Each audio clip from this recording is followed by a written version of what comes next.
I learned in this letter that Don Pedro of Aragon comes this night to Messina. He is very near by this. He was not 3 leagues off when I left him. Well, how many gentlemen have you lost in this action? But few of any name and few of any sorts. Oh, I find here that Don Pedro's bestowed much honor on a young Florentine called Claudio. And much deserved on his part, meekly remembered by Don Pedro.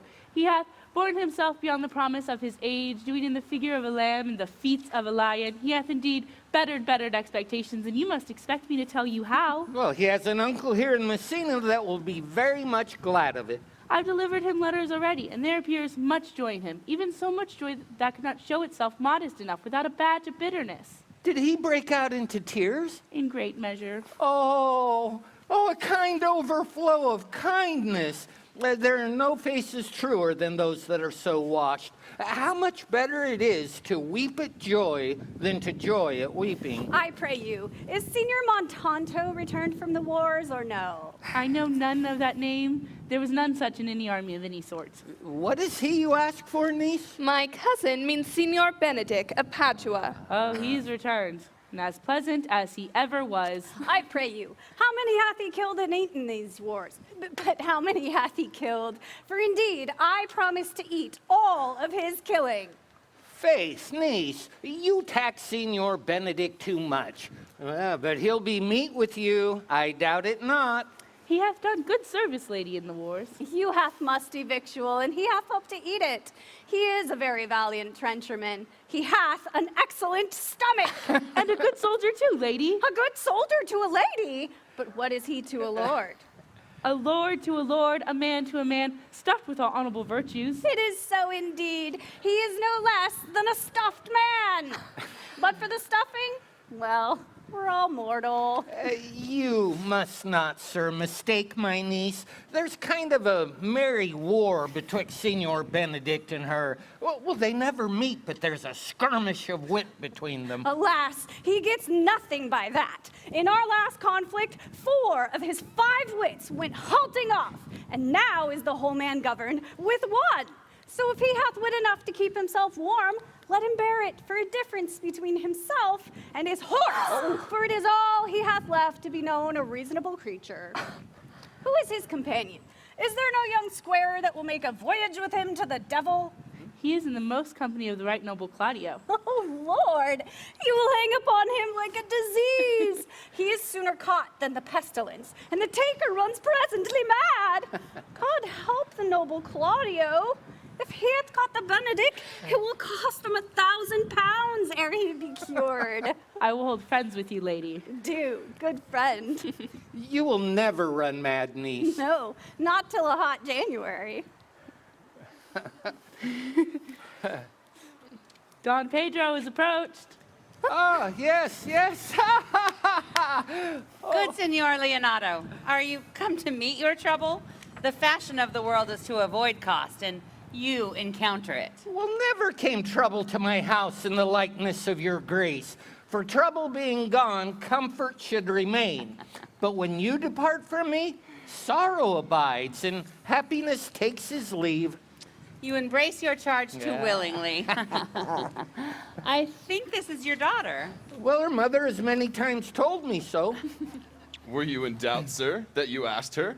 Oh, no, Signor Benedick, for then you were a child. You have it full, Benedict. We may guess by this what you are, being a man. Truly, the lady fathers herself. Be happy, lady, for you are like an honorable father. If Signor Leonato be her father, she would not have his head on her shoulders, for all Messina is like him as she is. I wonder that you would still be talking, Signor Benedick. Nobody marks you. What, my dear Lady Disdain? Are you yet living? Is it possible Disdain should die when she hath such meat food to feed it as Signor Benedick? Courtesy itself must convert to disdain if you come in her presence. Then is courtesy a turncoat? But it is certain I am loved of all ladies, only you excepted.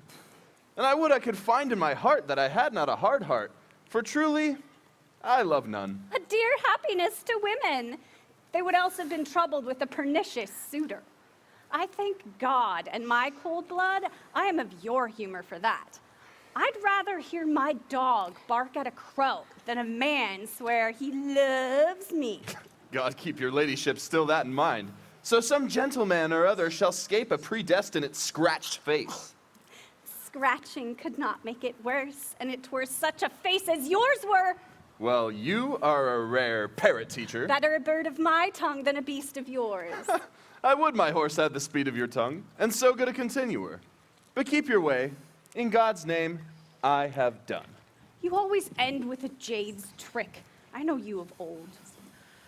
That is the sum of all, Leonato. Signor Claudio and Signor Benedick, my dear friend Leonato hath invited you all.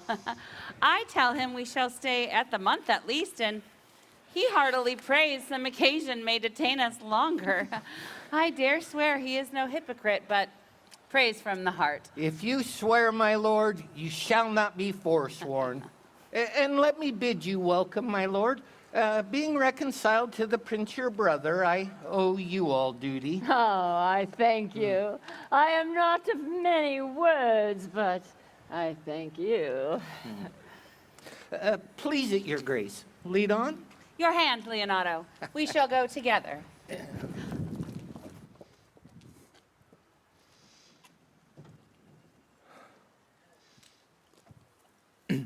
Benedick, didst thou note the daughter of Signor Leonato? I noted her not, but I looked on her. Is she not a modest young lady? Do you question me as an honest man should do, for my simple, true judgment? Or would you have me speak after my custom, as being a professed tyrant to their sex? No, I pray thee, speak in sober judgment. Why, in faith, methinks she's too low for a high praise, too brown for a fair praise, and too little for a great praise. Only this combination I can afford her, that were she other than she is, she were unhandsome. And being no other than as she is, I do not like her. Thou thinkest I'm in sport. I pray thee truly, tell me how thou likest her. Would you buy her that you inquire after her? How can the world buy such a jewel? Yea, and a case to put it into. But speak you this with a sad brow? Or do you play the flouting jack to tell us Cupid is a good hair finder and Vulcan a rare carpenter? Come, in what key shall a man take you to go in the song? Well, in mine eye, she's the sweetest lady that ever I looked on.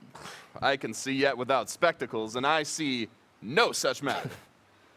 There's her cousin, and were she not possessed with a fury, exceeds her as much in beauty as the 1st of May doth the last of December. Mm-hmm. But I hope you have no intent to turn husband, have you?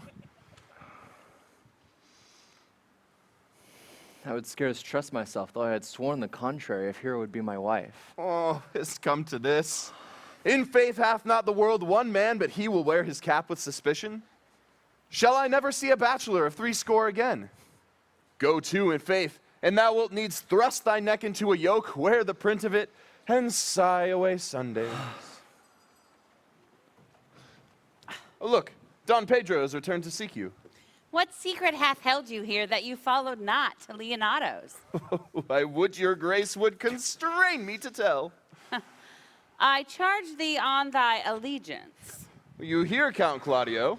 I can be secret as a dumb man, I'd have you think so, but on my allegiance, mark you this, on my allegiance, he is in love. With who? Now that is your grace's part. Mark how short his answer is. With Hero, Leonato's short daughter. If this were so, so were it uttered. Like the old tale, my lord, it is not so, nor 'twas not so, but indeed God forbid it should be so. Well, if my passion change not shortly, God forbid it should be otherwise. Amen, if you love her, for the lady is very well worthy. You speak this to fetch me in, my lord. By my troth, I speak my thought. And in faith, I spoke mine. And by my 2 faiths and troths, my lord, I spoke mine. That I love her, I feel. That she is worthy, I know. That I neither feel how she should be loved, nor know how she should be worthy, is the opinion fire cannot melt out of me. I will die in it at the stake. thou wast ever an obstinate heretic in the despite of beauty. And never could maintain his part but in the force of his will. That a woman conceive me, I thank her. That she brought me up, I likewise give her most humble thanks. But that I shall have a retreat winded in my forehead, or hang my bugle in an invisible baldric, all women shall pardon me. Because I will not do them the wrong to mistrust any. I will do myself the right to trust none. And the fine is, for which I may go the finer, I will live a bachelor. I shall see thee ere I die look pale with love. With anger, with hunger, with sickness, my lord, but not with love. Prove that ever I lose more blood with love than I will get again with drinking. Pick out mine eyes with a ballad maker's pen and hang me up at the door of a brothel house for the sign of blind Cupid. Well, if ever thou dost fall from this faith, thou wilt prove a notable argument. If I do, hang me in a bottle like a cat and shoot at me. And he that hits me, let him be clapped on the shoulder and called at him. Well, as time shall try. In time, the savage bull doth bear the yoke. A savage bull may. But if ever the sensible Benedick bear it, pluck off the bull's horns and set them in my forehead, and let me be vilely painted. And in such great letters as they write, here is good horse to hire. Let them signify under my sign, here you may see Benedick, the married man. If this should ever happen, thou wouldst be horn mad. Ah, nay. If Cupid have not spent all his quiver in Venice, thou wilt quake for this shortly. I look for an earthquake too, then. While you temporize with the hours, in the meantime, good Signor Benedick, repair to Leonato's. Commend me to him and tell him I shall not fail him at supper, for indeed he hath made great preparation. I have almost matter enough in me for such an embassage, and so I commit To you. the tuition of God, from my house, if I had it. The 6th of July, your loving friend, Benedict. Nay, mock not, mock not. The body of your discourse is sometimes guarded by fragments, and the guards are but slightly basted on neither. Ere you flout old ends any further, examine your conscience. And so, I leave you. My liege, your highness may do me good. My love is thine to teach. Teach it but how, and thou shalt see how apt it is to learn any hard lesson that may do thee good. Hath Leonato any son, my lord? No child but Hero, she's his only heir. Dost thou affect her, Claudio? My lord. When you went onward on this ended action, I looked on her with a soldier's eye, which liked, but had a rougher task in hand to drive liking to the name of love. But now I'm returned, and that war thoughts have left their places vacant. In their rooms come thronging soft and delicate desires, all prompting me how fair a young hero is, saying I liked her ere I went to wars. Thou wilt be like a lover presently, and tire the hearer with a book of words. If thou dost love, fair hero, cherish it, and I will break with her and with her father, and thou shalt have her. Was it not to this end that thou beganst to twist so fine a story? How sweetly you do minister to love than to love's grief by its complexion. But, lest my liking might too sudden seem, I would have salved it with a longer treatise. Ha! What needs the bridge much larger than the flood? The fairest grant is the necessity. Look what will serve as fit. 'Tis once thou lovest, and I will fit thee with the remedy. I know we shall have reveling tonight. I will assume thy part in some disguise and tell fair hero I am Claudio. And in her bosom I'll unclasp my heart and hold her hearing prisoner with the force and strong encounter of my amorous tale. Then, after to her father will I break, and the conclusion is, she shall be thine. In practice, let us put it presently.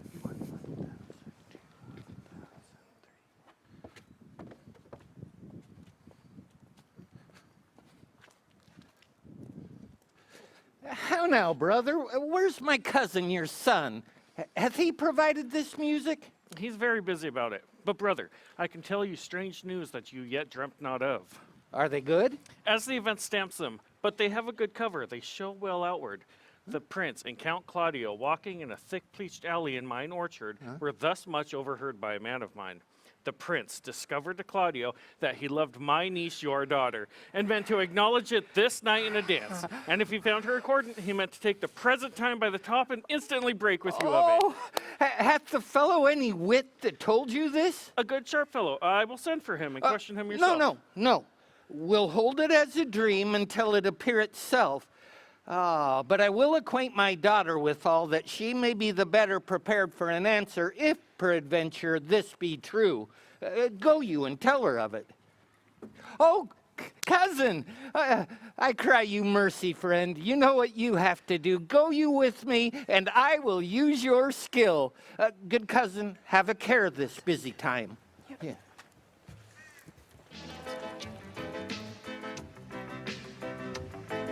What the good year?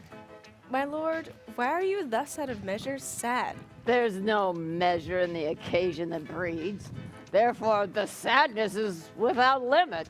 You should hear reason. And after hearing it, what blessing brings it? If not a present remedy, at least a patient sufferance. I wonder at thou, being as thou sayest thou art born, under Saturn, goest about to apply a moral medicine to a mortifying mischief. I cannot hide what I am. I must be sad when I have cause, and smile at no man's jest, and eat when I have stomach, and wait on no man's leisure. Sleep when I'm drowsy, and tend to no man's business, and laugh when I am merry, and claw no man in his humor. Yea, but you must not make full show of this till you may do it without controlment. You have of late stood out against your brother, and he hath ta'en you newly into his grace, where it is impossible you should take true root. But by the fair weather you make yourself, it is needful that you frame the season for your own harvest. I'd rather be a canker in a hedge than a rose in his grace. And it better fits my blood to be disdained of all than to fashion a carriage to rob love of any. It cannot be said that I am a flattering, honest man. In fact, it cannot be denied I am a plain dealing villain. I am trusted with a muzzle and enfranchised with a clog. Therefore, I've decreed not to sing from my cage. If I had my mouth, I would bite. Arr! If I had my liberty, I would do my liking. In the meantime, let me be that I am, and seek not to alter me. Can you make no use of your discontent? I make all use of it, for I use it only. Who goes here? Oh, what news, Borachio? I came yonder from a great supper. The prince, your brother, is royally entertained by Leonato, and I can give you intelligence of an intended marriage. Oh, will it serve as any model to build mischief on? Who is the fool that betroths himself to unquietness? Mary, 'tis your brother's right hand. Who? The most exquisite Claudio? Even he. A proper squire. And who? Which way looks he? Mary, on Hero, the daughter and heir of Leonato. Yeah. A very forward march chick. How came you to this? Oh, being entertained for a perfumer, as I was smoking a musty room, comes me, the prince, and Claudio, hand in hand, in sad conference.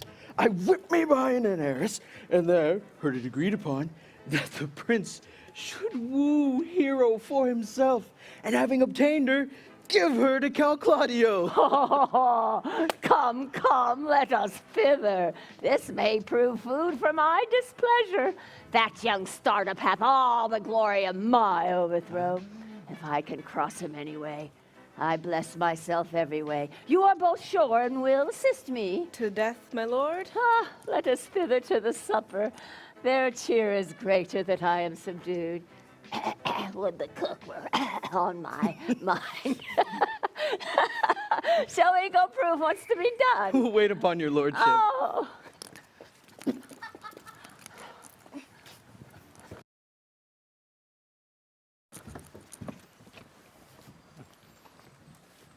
Was not Count John here at supper? I saw him not. How tartly that gentleman looks. I never can see him, but I'm heartburned an hour after. He is of a very melancholy disposition. He were an excellent man that were made just in the midway between him and Benedick.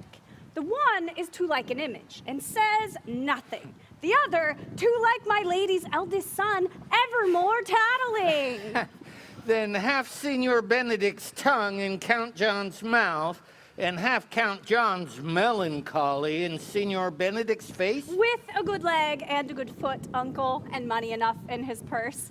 Such a man would win any woman in the world if he could get her goodwill. By my troth, niece, thou will never get thee a husband if thou be so shrewd of thy tongue. In faith, she's too cursed. Too cursed is more than cursed. I shall lessen God's sending that way. For it is said, God sends a cursed cow short horns, but to a cow too cursed, he sends none. So by being too cursed, God will send you no horns? Just if he send me no husband, for the which blessing I am at him upon my knees every morning and evening. Lord, I could not endure a husband with a beard on his face. I'd rather lie in the woolen. Well, you may light on a husband that hath no beard. And what would I do with him? Dress him in my apparel and make him my waiting gentlewoman? He that hath a beard is more than a youth, and he that hath no beard is less than a man. And he that is more than a youth is not for me, and he that is less than a man, I am not for him.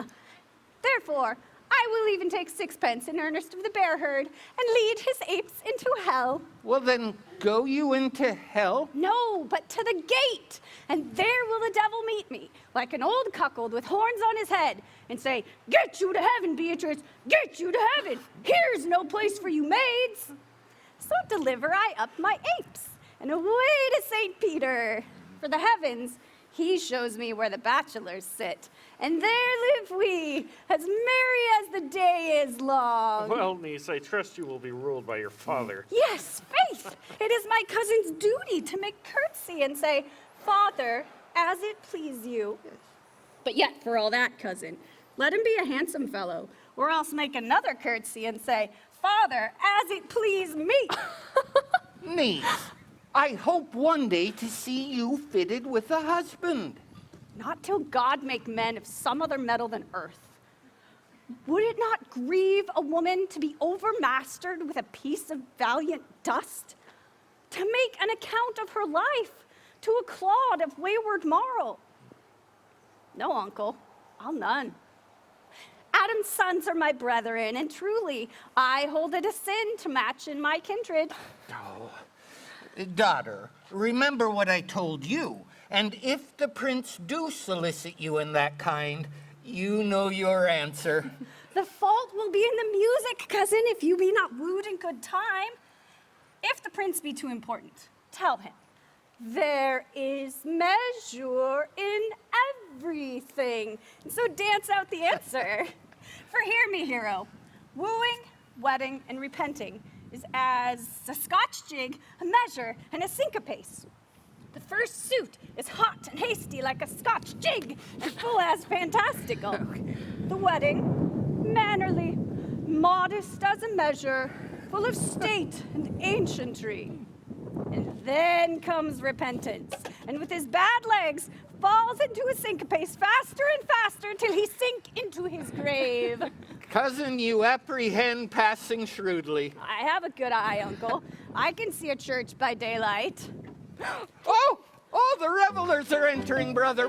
Make good room, make good room. Drinks.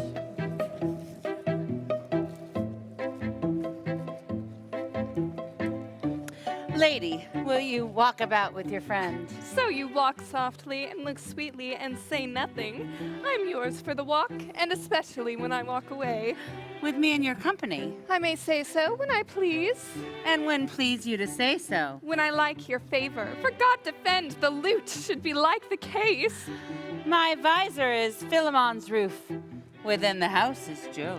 Why then, your visor should be thatched. Speak low, if you speak love. Well, I would you did like me. So would not I for your own sake, for I have many ill qualities. Which is one? I say my prayers aloud. Ooh, I like you the better. The hearers may cry, Amen! God match me with a good dancer. Amen. And keep him out of my sight as soon as the dance is done. Answer, clerk. No more words. The clerk is answered. I know you well enough. You are Signor Antonio. At a word, I am not. I know you by the waggling of your head. To tell you true, I counterfeit him. You can never do him so well unless you were the very man himself. Oh, here's his dry hand up and down. You are he, you are he. At a word, I am not. Come, come. Do you think I do not know you by your excellent wit? Can virtue hide itself? Go to, Mum, you are he. Graces will appear, and there's an end. Will you not tell me who told you so? No, you shall pardon me. Nor will you not tell me who you are? Not now. That I was disdainful, and that I had my good wit out of 100 merry tales? Well, this was Senior Benedick that said so. What's he? I'm sure you know him well enough. Not I, believe me. Did he never make you laugh? I pray you, what is he? Why, he's the prince's jester. A very dull fool. Only his gift is in devising impossible slanders. None but libertines delight in him, and the commendation is not in his wit, but in his villainy. For he both pleases men and angers them, and then they laugh at him and beat him. I'm sure he's in the fleet. I would he had boarded me. When I know the gentleman, I'll tell him what you say. Do. He'll but break a comparison or two on me, which peradventure, not marked or not laughed at, strikes him into a melancholy. And there's a partridge wing saved, for the fool will eat no supper that night. Well, we must follow the leaders. In every good thing. Nay, if they lead to any ill, we'll leave them at the next turning.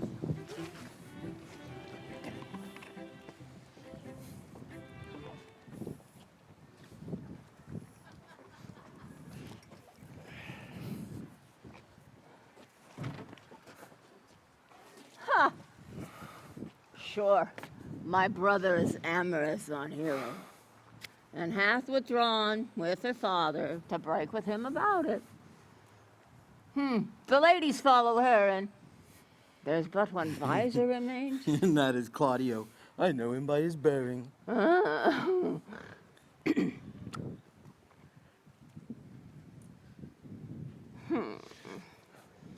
Are you not Signor Benedick? You know me well. I am he. Signor, you are very dear, my brother, in his love. He is amorous on Hero. I pray you dissuade him from her.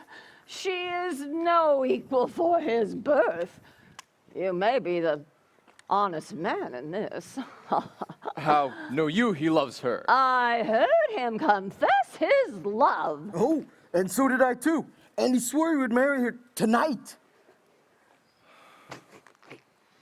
Let us to the great supper.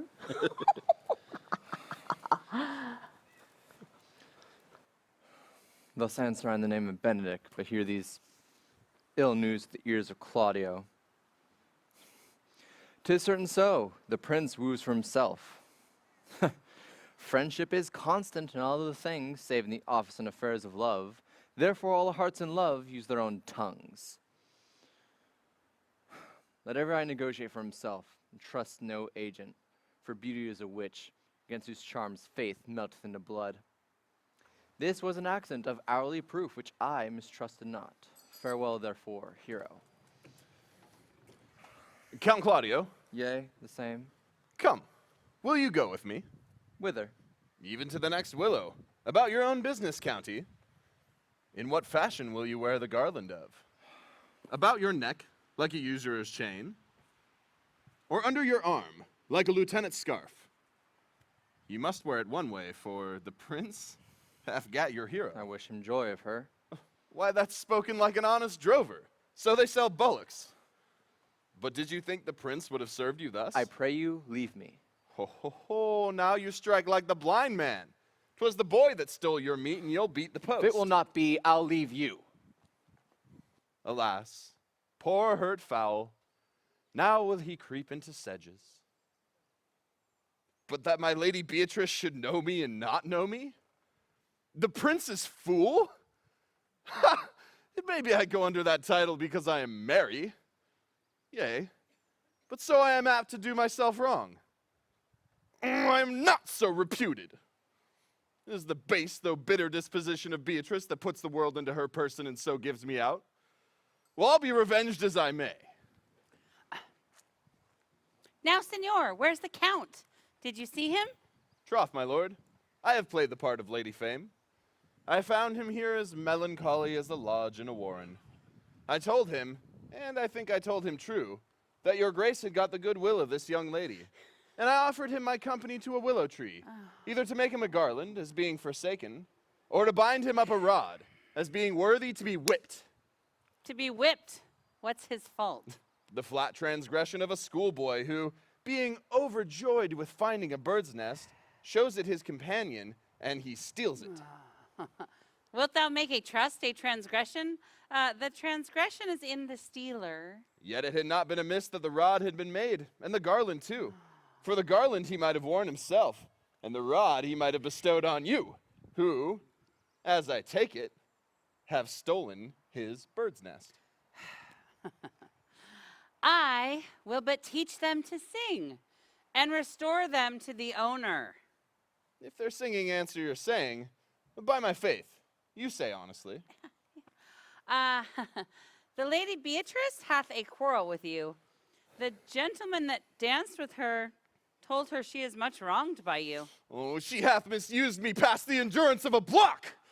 An oak but with one green leaf would have answered her. My very visor began to assume life and scold with her. She told me, not thinking I had been myself, that I was the prince's jester. That I was duller than a great thaw, uttering jest upon jest with such impossible conveyance upon me, that I stood like a man at a mark with a whole army shooting at me. She speaks poniards, and every word stabs. If her breath were as terrible as her terminations, there were no living near her. She would infect the North Star. I would not marry her, though she were endowed with all that Adam had left him before he transgressed. She would have made Hercules have turned spit, yea, and have cleft his club to make the fire too. Come, talk not of her. You shall find her the infernal 8 in good apparel.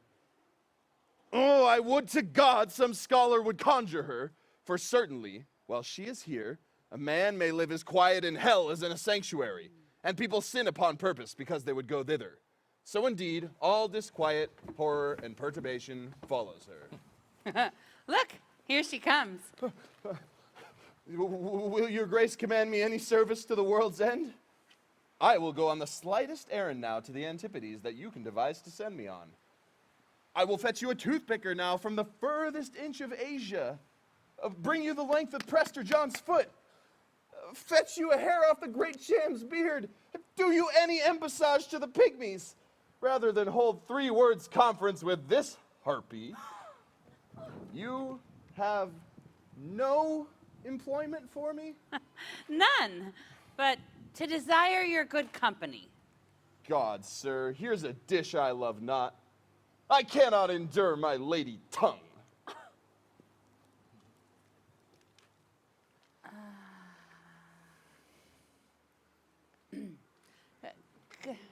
Come, lady, come.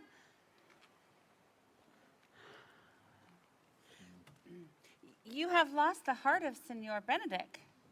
Indeed, my lord. He lent it me a while, and I gave him use for it. A double heart for his single one. Marry, once before he wanted of me with false dice. Therefore your grace may well say, I have lost it. You have put him down, lady. You have put him down. So I would not he should do me, my lord, lest I should prove the mother of fools. I have brought Count Claudio, whom you sent me to seek.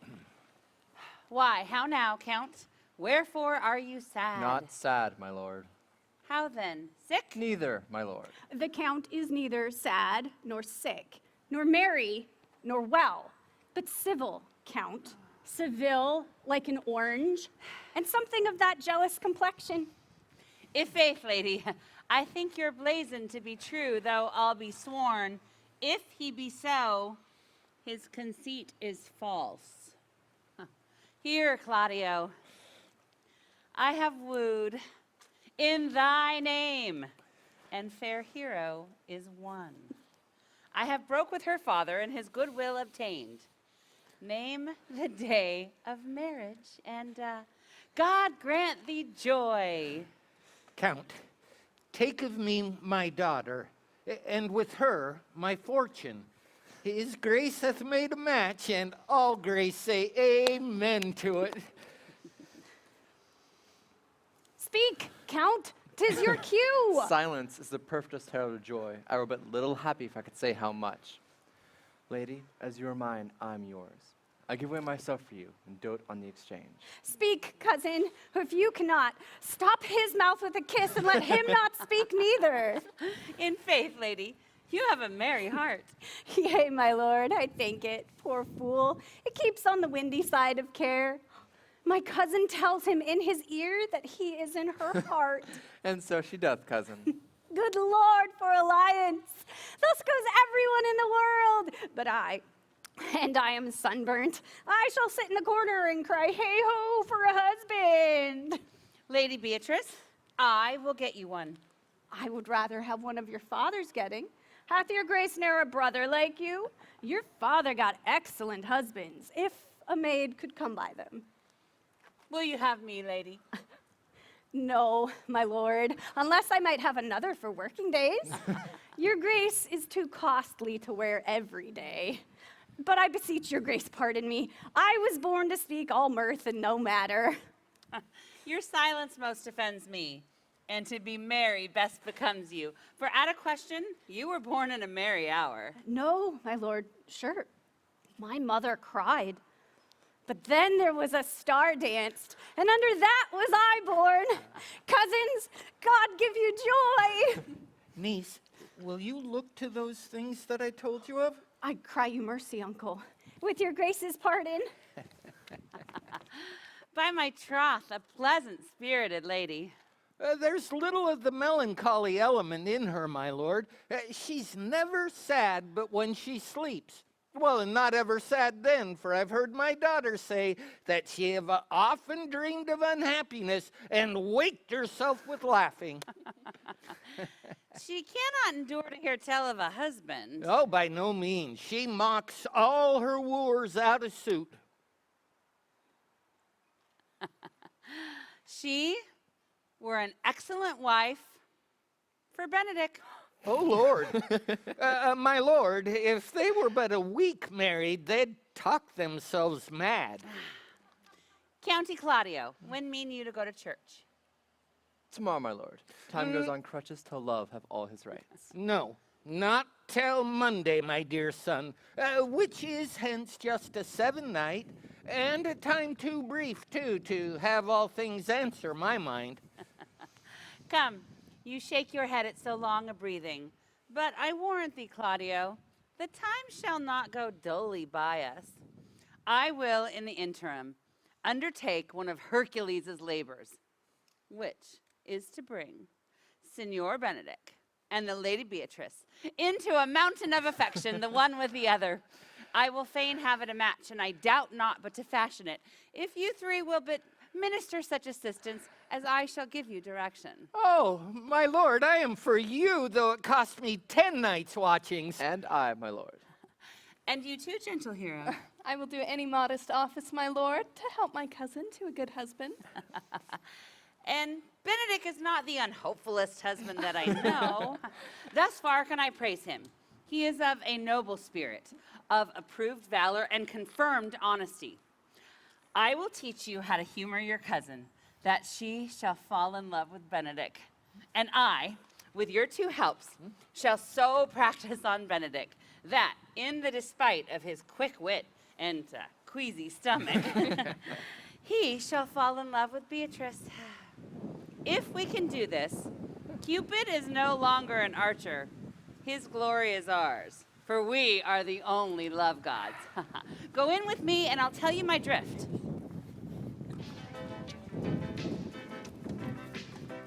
It is so that Count Claudio shall marry the daughter of Leonato. Yeah, my lord, but I can cross it. Any bar, any cross, any impediment will be medicinal to me. I am sick with displeasure for him, and anything that comes athwart his affection ranges evenly with mine. How canst you cross this marriage? Not honestly, my lord, but so covertly that no dishonesty will appear in me. Show me briefly how? I believe I told your lordship a year since how much I am in the favor of Margaret, Lady Hero's gentlewoman. I remember. I can, at any unseasonable instant of the night, appoint her to look out her lady's chamber window. What life is in that to be the death of the marriage? The poison of that lies in you to temper. Go you to the prince your brother, spare not to tell him how he hath wronged his honor in marrying the renowned Claudio, whose estimation you do mightily hold up to a contaminated stale. Such a one is Hero. What proof shall I have of that? Proof enough to misuse the prince, to vex Claudio, to undo Hero, and kill Leonato. Look you for any other issue. Oh, only to despite them I shall endeavor anything. Go then, find me a meet hour to draw Don Pedro and Count Claudio alone. Tell them that you know that Hero loves me. Intend a kind of zeal, as in both to the prince and Claudio, as in love of your brother's honor, who hath made this match, and his friend's reputation, who is thus like to be cozened with the semblance of a maid, that you have discovered thus. They will scarcely believe this without trial. Offer them instances which shall prove no less likelihood than to see me at her chamber window. Hear me. Call Margaret Hero. Hear Margaret. Term me Claudio. And do this on the very night before the intended wedding. For in the meantime, I shall so fashion the matter that Hero shall be absent. And there shall appear such seeming truth of Hero's disloyalty that jealousy shall be called assurance and hold the preparation overthrown. Ha! Grow this to what adverse effect you can, and I will put it in practice. Be cunning in the workingness, and thy fee is 1,000 ducats. Be constant in your accusation, and my cunning shall not shame me. I presently go find their day of marriage.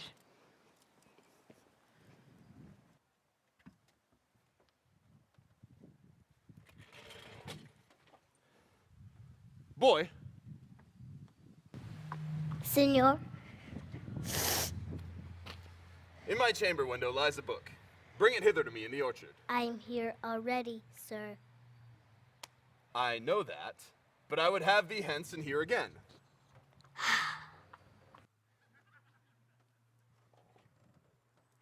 I do much wonder how one man, seeing how much another man is a fool when he dedicates his behaviors to love, will, after he hath laughed at such shallow follies in others, become the argument of his own scorn by falling in love.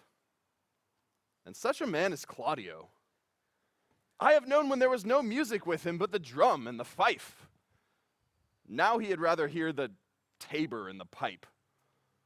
I have known him when he would have walked 10 miles afoot just to see a good armor. Now will he lie 10 nights awake carving the fashion of a new doublet. He was wont to speak plain and to the purpose, like an honest man and a soldier. Now is he turned orthography. His words are a very fantastical banquet. Just so many strange dishes. May I be so converted and see with these eyes? I cannot tell. I think not. I will not be sworn, but love may transform me to an oyster. But I'll take my oath on it. Till he have made an oyster of me, he shall not make me such a fool. One woman is fair, yet I am well. Another is wise, yet I am well. Another virtuous, yet I am well. But till all graces be in one woman shall not come into my grace. Rich she shall be, that's certain.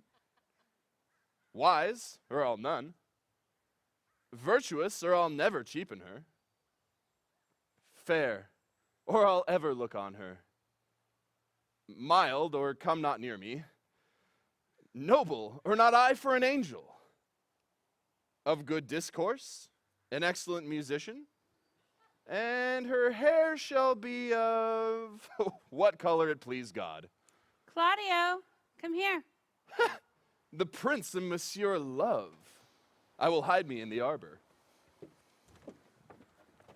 Come, shall we hear this music? Yea, my good lord, how still the evening is, as hushed on purpose to grace harmony. See you where Benedick hath hid himself? Oh, very well, my lord. The music ended. We'll fit the kid fox as a pennyworth. Come, Balthasar, we'll hear that song again. Oh, good, my lord. Tax not so bad a voice to slander music any more than once. It is the witness still of excellency to put a strange face on his own perfection. I pray thee, sing, and let me woo no more. Since you talk of wooing, I will sing. Since many a word doth commence his suit to her he thinks not worthy, yet he woos. Yet will he swear he loves. Nay, pray thee, come. Or if thou wilt hold longer argument, do it in notes. Note this before my notes. There's not a note of mine worth the noting. Why, these are very crotchets that he speaks. No notes, forsooth, and nothing. Now, divine air. Now is his soul ravished. Is it not strange that sheep's guts should hail souls from men's bodies? Well, a horn for my money when all's done.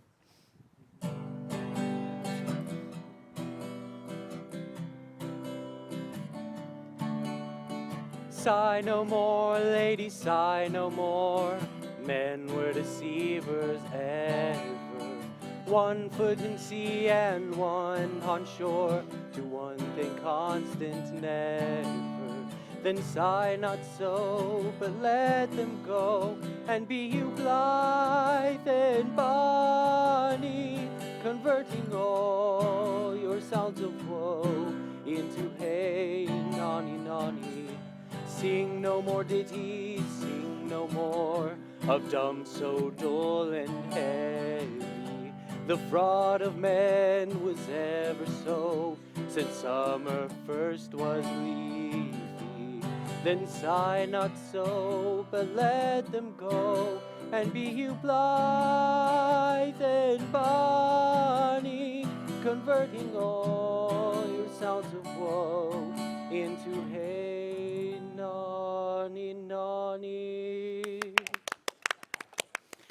By my troth, a good song. And an ill singer, my lord. No, Faith, thou singst well enough for a shift. And he were a dog that should have howled thus, they would have hanged him. Pray God his bad voice bode no mischief. I had as lief have heard the night raven, come what plague could have come after it. Yea, Mary, dost thou hear, Balthasar? I pray thee, get us some excellent music, for tomorrow night we would have it at the Lady Hero's chamber window. The best I can, my lord. Do so. Farewell. Come hither, Leonato. What was it you told me of today? That your niece, Beatrice, was in love with Signor Benedick? Oh, aye. Stalk on, the fowl sits. I did never think that lady would have loved any man. No, nor I neither. but most wonderful that she should so dote on Signor Benedick, whom she hath in all outward behavior seemed ever to abhor. Is it possible? Sits the wind in that corner? By my troth, my lord, I cannot tell what to think of it, but that she loves him with an enraged affection. Maybe she doth, but counterfeit. Faith, like enough. Oh God, counterfeit? Never was there counterfeit of passion came so near the life of passion as she discovers it. Why? What effects of passion shows she? Bait the hook well.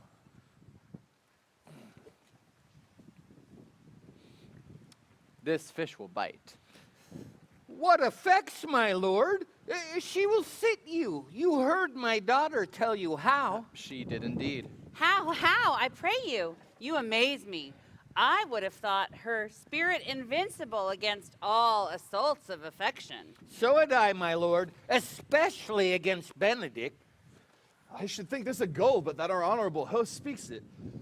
Knavery cannot sure hide himself in such reverence. He hath taken the infection. Hold it up. Hath she made her affection known to Benedick? No, and she swears she never will. That is her torment. 'Tis true indeed, so your daughter says. Shall I, says she, who have so often countered him with scorn, write to him that I love him? This says she now, when she sits down to write to him.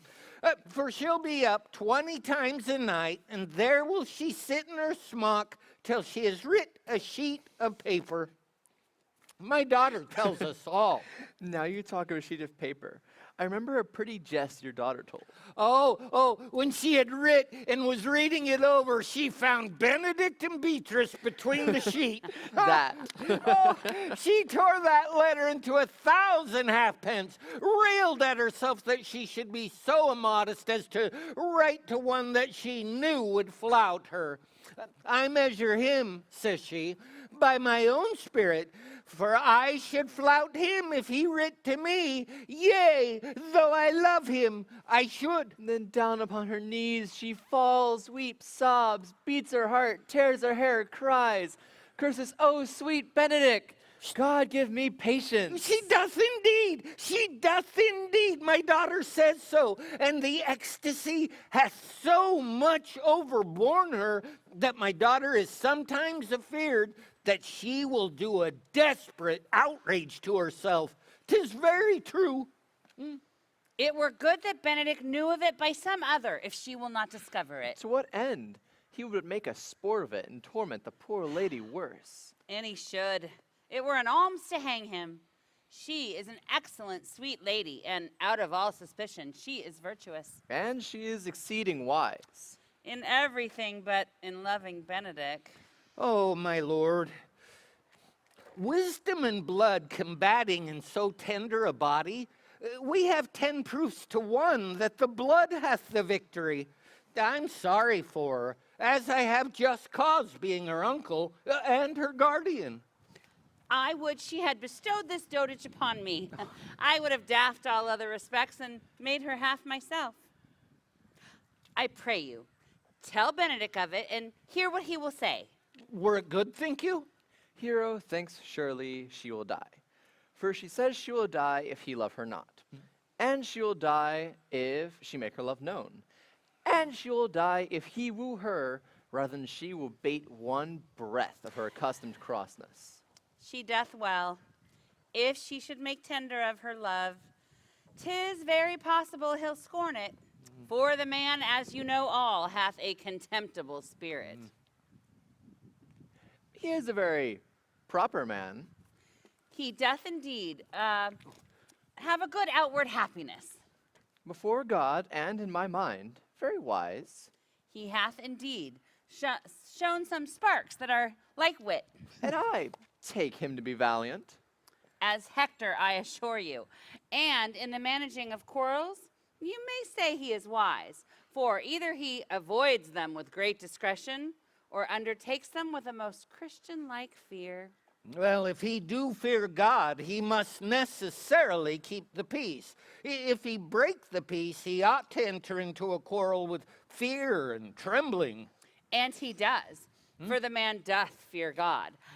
Howsoever it seems not in him by some large jests he will make. Well, I am sorry for your niece.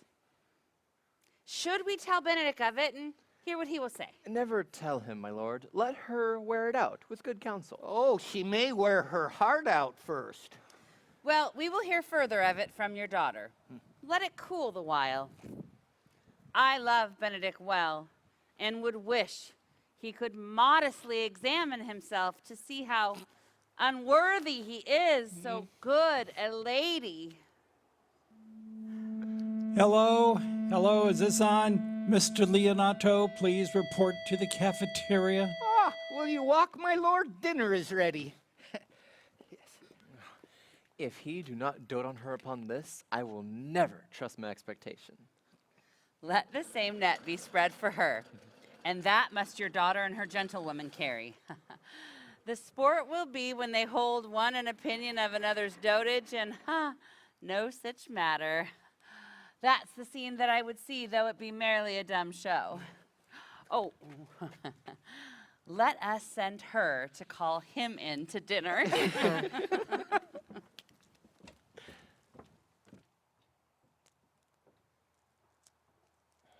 This can be no trick. The conference was sadly born.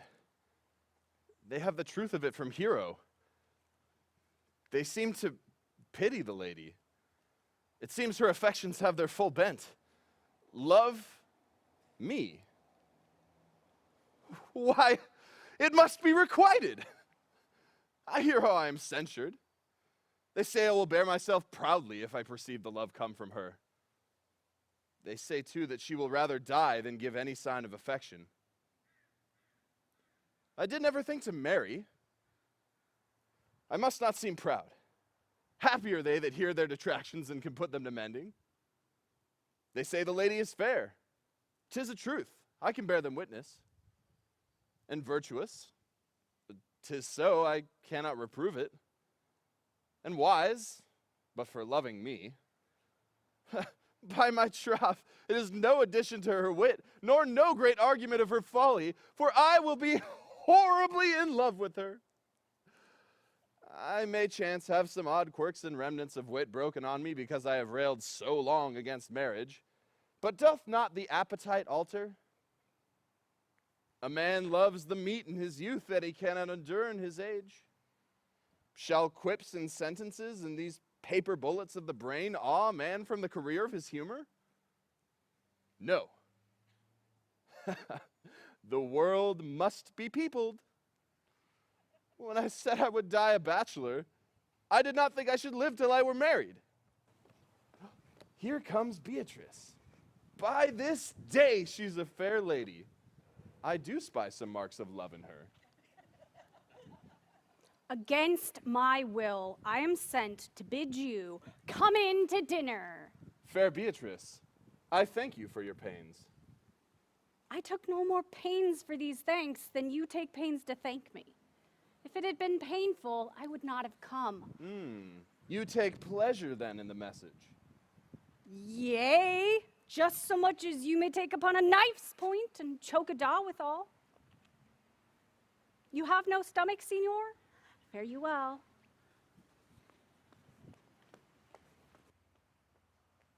Ha! Against my will, I am sent to bid you come in to dinner. There's a double meaning in that. I took no more pains for those thanks than you took pains to thank me. That's as much as to say, any pains that I take for you are as easy as thanks. If I do not take pity of her, I'm a villain. If I do not love her, I am a cur. I will go get her picture. Good Margaret, run thee to the parlor. There shalt thou find my cousin Beatrice proposing with the Prince and Claudio. Whisper her ear and tell her I and Ursula walk in the orchard and our whole discourse is all of her. say that thou overheardst us, and bid her steal into the pleated bower, where honeysuckles, ripened by the sun, forbid the sun to enter, like favorites made proud by princes that advance their pride against that power that bred it. There will she hide her to listen our propose. This is thy office. Bear thee well in it, and leave us alone. I'll make her come, I warrant you presently. Now, Ursula, when Beatrice doth come, as we do trace this alley up and down, our talk must only be of Benedick. When I do name him, let it be thy part to praise him more than ever man did merit. My talk to thee must be how Benedick is sick in love with Beatrice. Of this matter is little Cupid's crafty arrow made, that only wounds by hearsay. Now begin, for look where Beatrice, like a lapwing, runs close by the ground to hear our conference. The present angling is to see the fish, cut with her golden oars the silver stream, and greedily devour the bait. So, angle we for Beatrice, who even now is couched in the woodbine coverture. Fear you not for my part of the dialogue. Then go we near her, that her ear lose nothing of the false sweet bait that we lay for it. No, truly, Ursula, she is too disdainful. I know her spirits are as coy and wild as haggards of the rock. But are you sure that Benedick loves Beatrice so entirely? So says the prince and my new-trothed lord. And did they bid you tell it of her, madame? They did entreat me to acquaint her of it, but I persuaded them.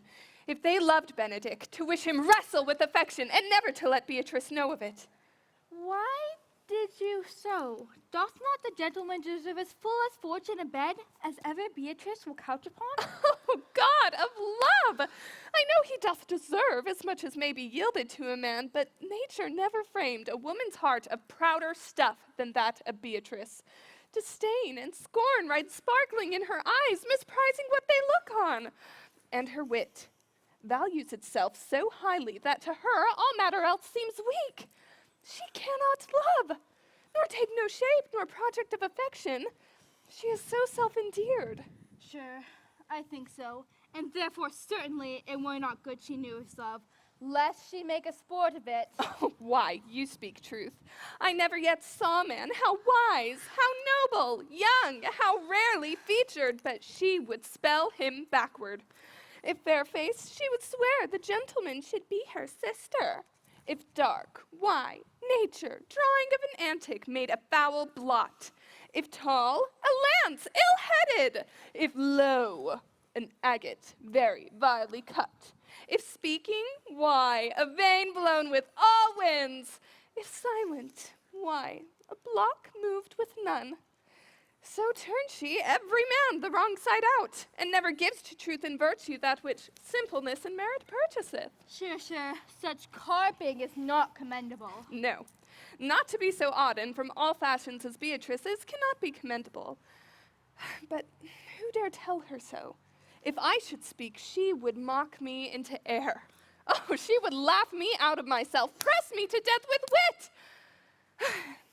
Therefore, let Benedick, like covered fire, consume away in sighs, waste inwardly.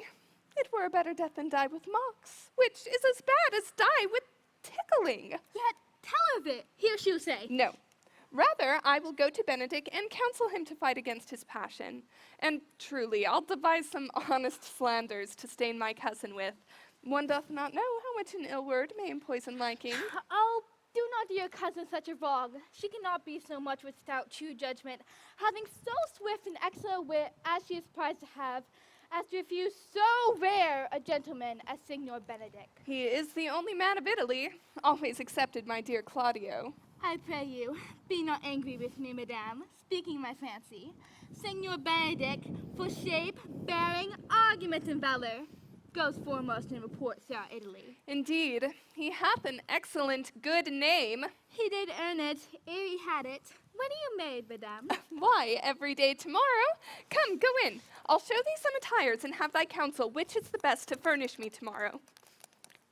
She's limed, I warrant you. We have caught her, madame. If it proves so, then loving goes by haps. Some Cupid kill with arrows, some with traps.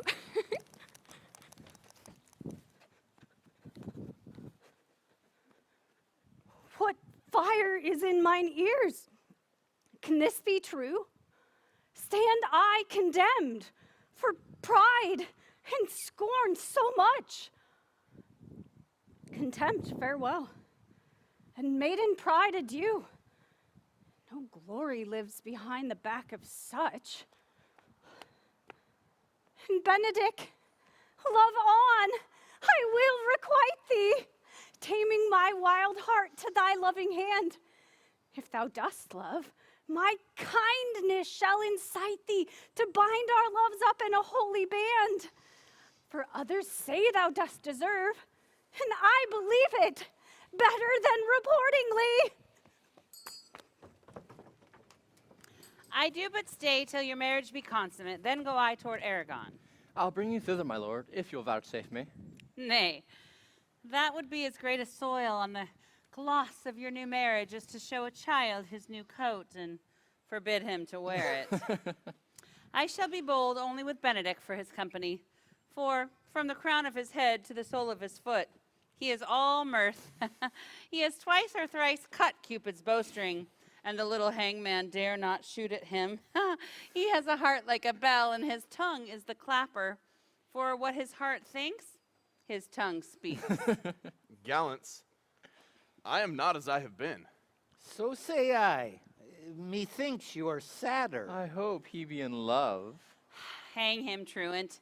There's not a true drop of blood in him to be truly touched with love. If he be sad, he wants money. I have the toothache. Draw it. Hang it. You must hang it first and draw it afterward. What, sigh for a toothache? Where is but a humor or a worm? Well, everyone can master a grief, but he that has it. Yet say I, he's in love. There is no appearance of fancy in him, unless it be a fancy that he hath to strange disguises, such as to be a Dutchman today, a Frenchman tomorrow, or in the shape of two countries at once, like a German from the waist downward, all slobs, or a Spaniard from the hip upward, no doublet. Unless he has a fancy to this foolery, which it appears he hath. He is no fool for fancy, as you would have it appear he is. If he be not in love with some woman, there's no believing old signs. He brushes his hat o' mornings. What should that bode? Oh, hath any man seen him at the barber's? No, but the barber's man hath been seen with him, and the old ornament of his cheeks hath already stuffed tennis balls. Well, he looks younger than he did by the trim of the beard. Nay, he rubs himself with civet. Can you smell him out by that? That's as much as to say the sweet youth's in love. The greatest note of it is in his melancholy. And when was he wont to wash his face? Yea, or to paint himself, for the which I hear what they say of him. Nay, but his jesting spirit is now crept into lute strings and governed by stops. Indeed. Oh, this tells a heavy tale for him. Conclude, conclude. He's in love. Nay, but I know who loves him. That would I know too. I warrant one who knows him not.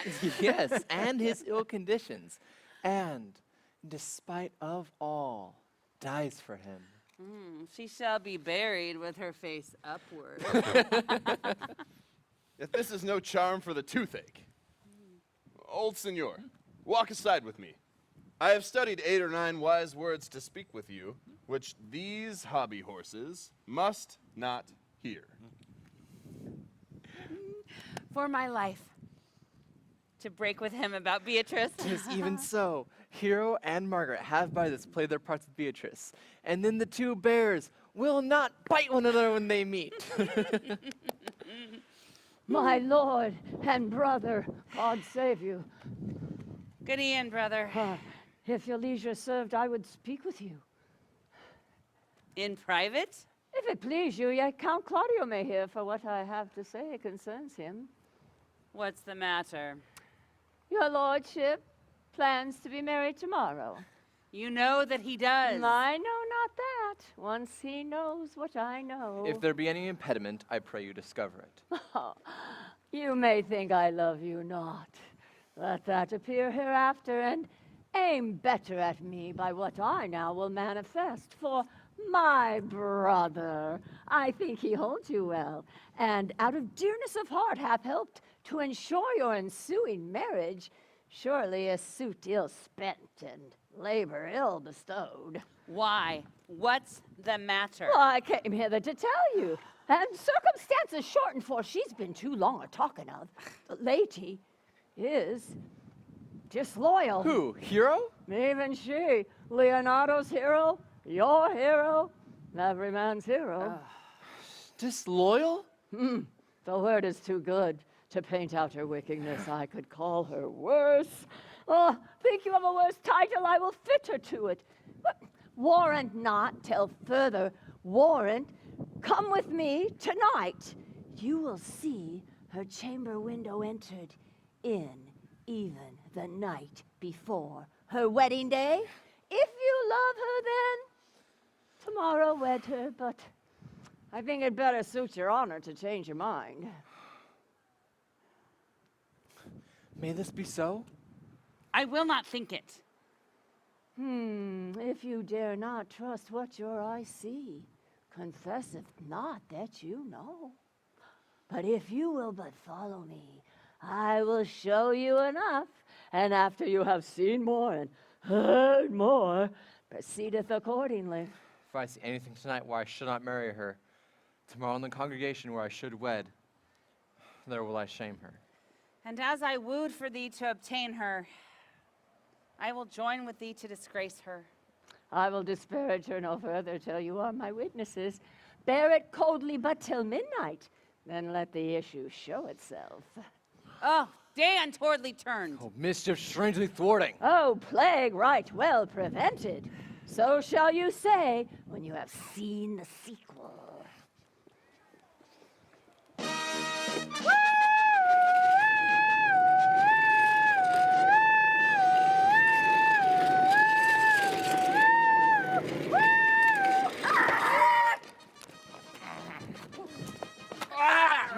Are ye all good men and true?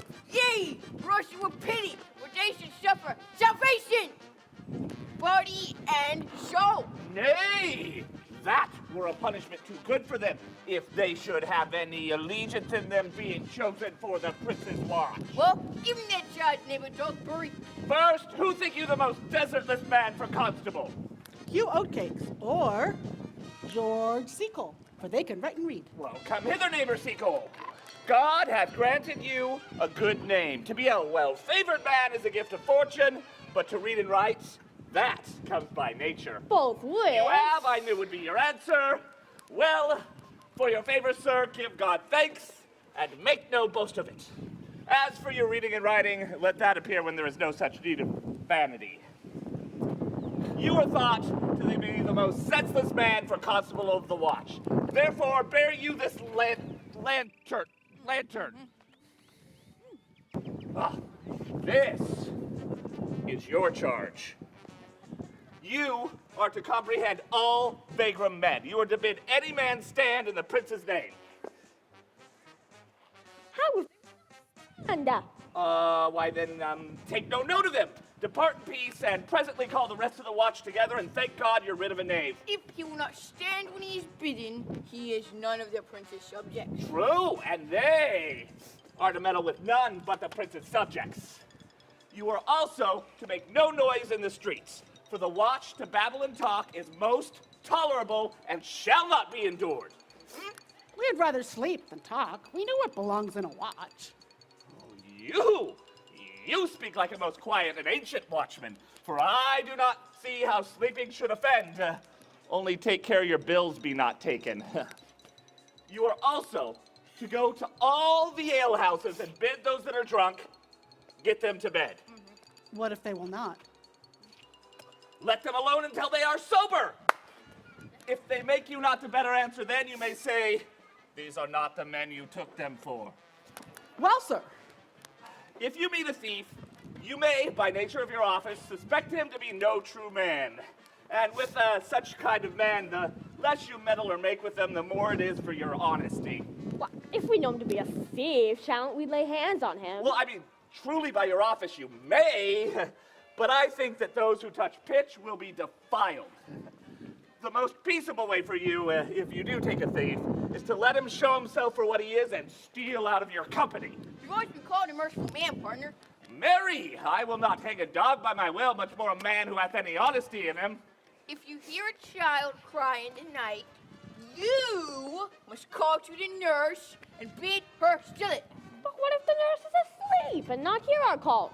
Why then, depart in peace and let the child wake her with the crying.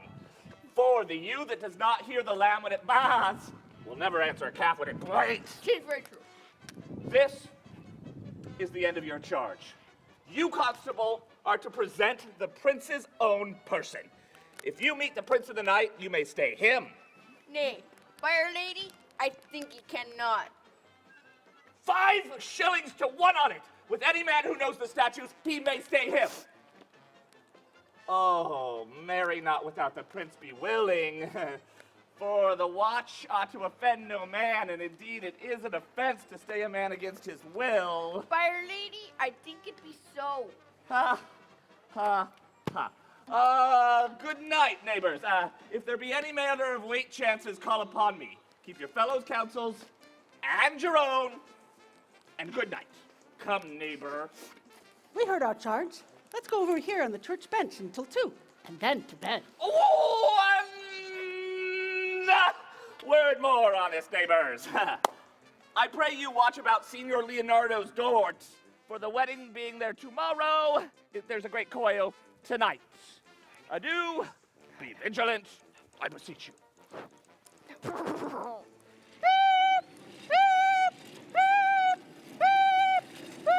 What? Conrad? Conrad, I say. Here, man, I am at thy elbow. Mass, and my elbow itched. I thought there would a scab follow. I will owe thee an answer for that. Now, forward with thy tale. Stand thee close then, under this penthouse, for it drizzles rain, and I will, like a true drunkard, utter all to thee. Some treason. Let's stand close. Therefore know that I have earned of Don John 1,000 ducats. Is it possible that any villainy should be so dear? Thou shouldst rather ask if any villainy should be so rich. For when rich villains have need of poor ones may make what price they will. I wonder at it. That shows thou art unconfirmed. Thou knowest that the fashion of a doublet or a hat or a cloak is nothing to a man. Yes, it is apparel. I mean the fashion. Yes, the fashion is the fashion. Oh, tush, I may as well say the fool's the fool. But seest thou not what a deformed thief this fashion is? I know that deformed. He's been a vile thief this 7 year. He goes up and down like a gentleman. I remember his name. Didst thou not hear somebody? No, 'twas the vein on the house. Why, seest thou not, I say, what a deformed thief this fashion is? How giddily he turns about all the hot bloods between 14 and 5 and 30, sometimes fashioning them like Pharaoh's soldiers in the Ricci paintings, sometimes like God's bells priests in the old church windows, sometimes like the shaven Hercules in the smirched worm-eaten tapestries where his codpiece seems as massy as his club. All this I see, and I see that the fashion wears out more apparel than the man. But art thou not thyself giddy with the fashion too? That thou hast shifted from thy tale into telling me of the fashion? Not so neither, but know that I have tonight wooed Margaret, Lady Hero's gentlewoman by the name of Hero. She leans me out her lady's chamber window, bids me 1,000 times good night. I tell this tale vilely. First, I should tell thee how the prince, Claudio, and my master, planted, placed, and possessed by my master, Don John, saw afar off in the orchard this amiable encounter. And thought they Margaret was Hero. 2 of them did, the prince and Claudio. But the devil, my master, knew she was Margaret, and partly by his oaths, which first possessed them, partly by the dark night, which did deceive them, but chiefly by my villainy, which did confirm any slander Don John had made. Away went Claudio enraged, swore he would meet her next morn at the temple, and there, before the whole congregation, shame her with what he saw overnight, and send her home again without a husband. We charge you in the prince's name. Stand. Call up the right master constable, for here we have recovered the most dangerous piece of lechery known in the Commonwealth. And one deformed is one of them. He wears a lock. Masters. You'll be made bring deformed forth. I warn you. Stop. We charge you, we obey you to come with us. We're thus like to prove a goodly commodity being taken of these men's bills. A commodity in question, I warrant you. Come, we'll obey you.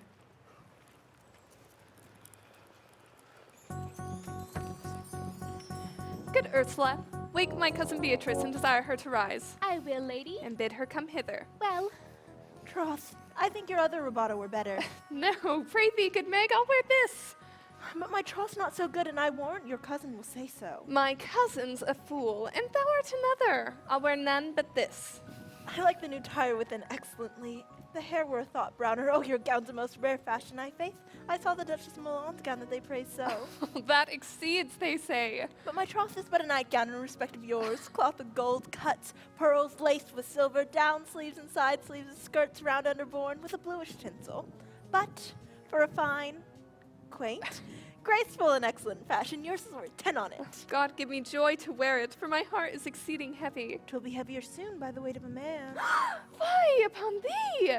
Art not ashamed? Of what, lady? Of speaking honorably? Is marriage not honorable in a beggar? Is your lord not honorable without marriage? I think you would have me say, saving your reverence a husband, and bad speaking rest not true speaking, I'll offend nobody. Is there any harm in the heavier for the husband? None, I think, and it be the right husband and the right wife. Otherwise 'tis light and not heavy. Ask my lady Beatrice else. Here she comes. Good morrow, cuz. Good morrow, sweet hero. Why, how now? Do you speak in the sick tune? I am out of all other tunes, methinks.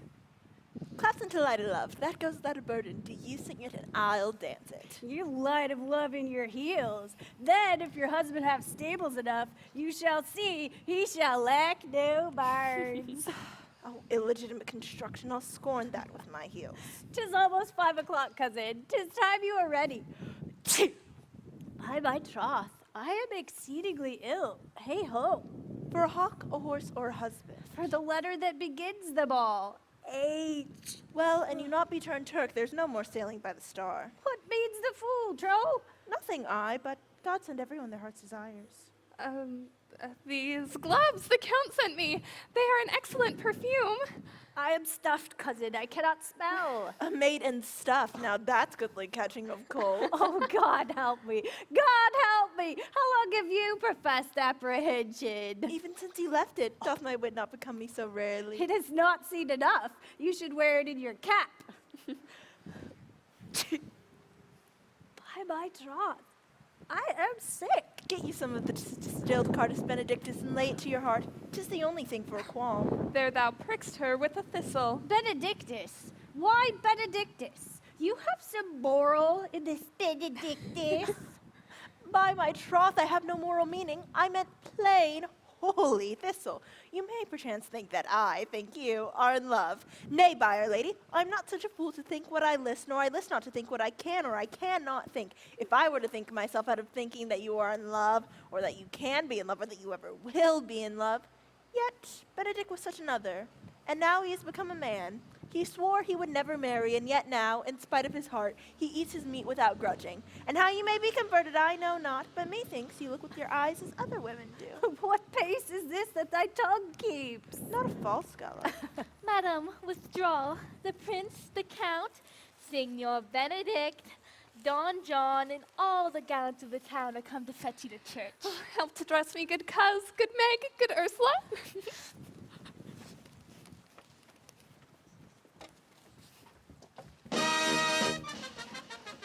What would you with me, honest neighbor? Oh, marry, sir, we would have some confidence with you that discerns you greatly. Brief, I pray you, for it is a busy time with me. Oh, marry, this it is, sir. Yes, in truth it is, sir. What is it, my good friend? Goodman Verges speaks a little off the manner. an odd man, and his wits are not as blunt as God help I wish they were, but in faith, honest as the skin between his brows. Yes, I thank God I'm as honest as any man living that's an odd man. No honester than I. Comparisons are odorous. Palabras, neighbor Verges. Neighbors, you are tedious. It pleases your worship to say so. Oh, but we are but the poor duke's officers. But for my own part, if I were as tedious as a king, I would find it in my heart to bestow it all of your worship. All your tediousness on me? Aye, and 'twere 1,000 pounds more than 'tis. For I hear as great an exclamation on your worship as any man in the city, and though I be but a poor man, I'm glad to hear it. And so am I. I would fain know what you have to say. Marry, sir, our watch tonight, expecting your worship's presence, Hudson and a couple of as errant knaves as any in Messina. An odd man, sir, he will be talking. As they say, when the age is in, the wit is out. Oh, God help us, but it's a world to see. Well said in faith, neighbor Verges. Oh, God be praised, but 2 men ride of a horse, 1 must ride behind. God be worshipped, but all men are not alike, alas, good neighbor.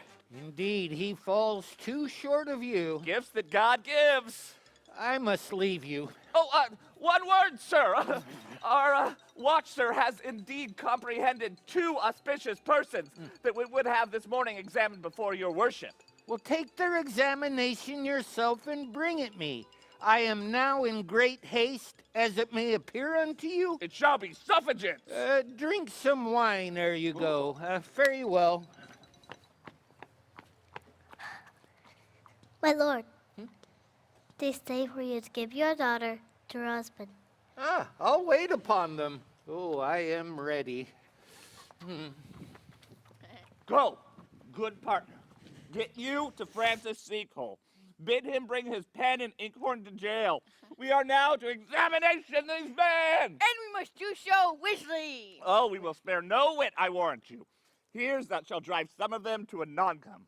Only go get the learned writer to set down our excommunication and meet me at the jail. Whee!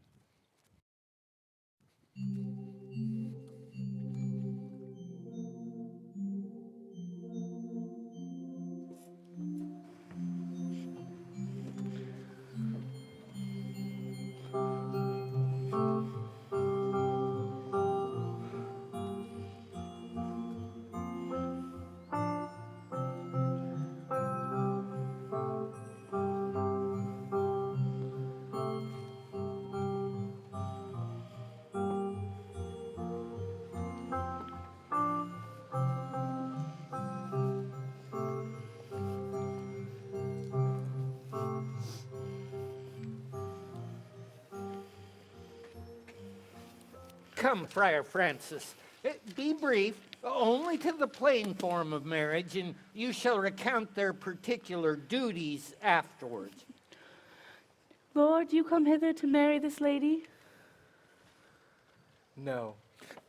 To be married to her. Friar, you come to marry her. Lady, do you come hither to be married to this count? I do. If either of you know of any inward impediments why you should not be conjoined, charge you and your souls to utter it. Know you any, hero? None, my lord. Know you any, count? Well, I dare make his answer. None. Oh, what men dare do. What men may do. What men daily do, not knowing what they do. How now, interjections? Why then some be of laughing, as Stand thee by, friar. Father, by your leave, do you with free and unconstrained soul give me this maid your daughter? As freely, son, as God did give her me. And what have I to give you back, whose worth may counterpoise this rich and precious gift? Nothing, unless you render her again. Sweet prince, you learned me noble thankfulness. There, Leonato, take her back again. Give not this rotten orange to your friend. She's but the sign and semblance of her honor. Oh, behold, how like a maid she blushes here. Oh, what authority and show of truth can cunning sin cover itself withal? Comes not this blood as modest evidence to witness simple virtue? Would you not swear, all you that see her, that she were a virgin by these exterior shows? But she is none. She knows the heat of luxurious bed. Her blush is guiltiness, not modesty. What do you mean, my lord? Not to be married, not to knit my soul and reprove it wanton. Dear my lord, if you in your own proof have vanquished the resistance of her youth and made defeat of her virginity, I know what you would say. You would say if I had known her, she did embrace me as a husband and so extenuate the forehand sin. Yes. No, Leonato, I never tempted her with word too large, and as a brother to his sister showed bashful sincerity and comely love. And seemed I ever otherwise to you? Out on these seeming! Right against it. You seem to me as dying in her orb, as chaste as the bud ere it be blown, but you are more intemperate in your veins than Venus, those pampered animals that rage in savage sensuality. Is my lord well that he doth speak so wide? Sweet prince, why speak not you? What should I speak?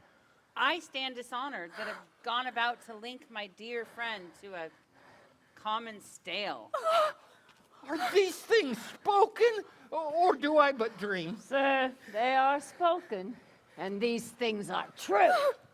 This looks not like a nuptial. True. Oh, God. Leonato, stand I here? Is this the prince? Is this the prince's brother? Is this face heroes, or our eyes our own? All this is so, my lord, but what of this, my lord? Let me but move one question to your daughter, and by that fatherly and kindly power you have in her, bid her answer truly. I charge thee, do so, as thou art my child. Oh, God, defend me. How am I beset? What kind of catechizing call you this? May you answer truly to your name. Is it not Hero? Who can blot that name with any just reproach? Marry, that can Hero. Hero itself can blot out Hero's virtue. What man was he talked with you yesternight betwixt the hours of 12 and 1? Now, if you are a maid, answer to this. I talked with no man at that hour, my lord. Why, then you are no maiden. Leonato, I am sorry you must hear, but upon my honor, myself, my brother, and this grieved count did see her, hear her, at that hour last night, talk with a ruffian at her chamber window, who hath indeed, like a most liberal villain, confessed the vile encounters that they have had 1,000 times in secret. Oh, fie, my lord, they are not to be named, not to be spoken. There is not language enough without offense to utter them. Therefore, pretty lady, I'm sorry for thy much misgovernment. Hero, what a hero hadst thou been, if half thy outward graces and put about thy thoughts and counsels of thy heart. Fare thee well, most foul, most fair. For O thou pure in piety and in pious purity. For thee, I'll lock up all the gates of love, and my eyelids shall conjecture hang, to turn all beauty into thoughts of harm, and never shall it more be gracious. Oh, has no man's dagger here a point for me? Why, how now, cousin? Wherefore sink you down? Come, let us go. These things come thus to light. Smother her spirits up.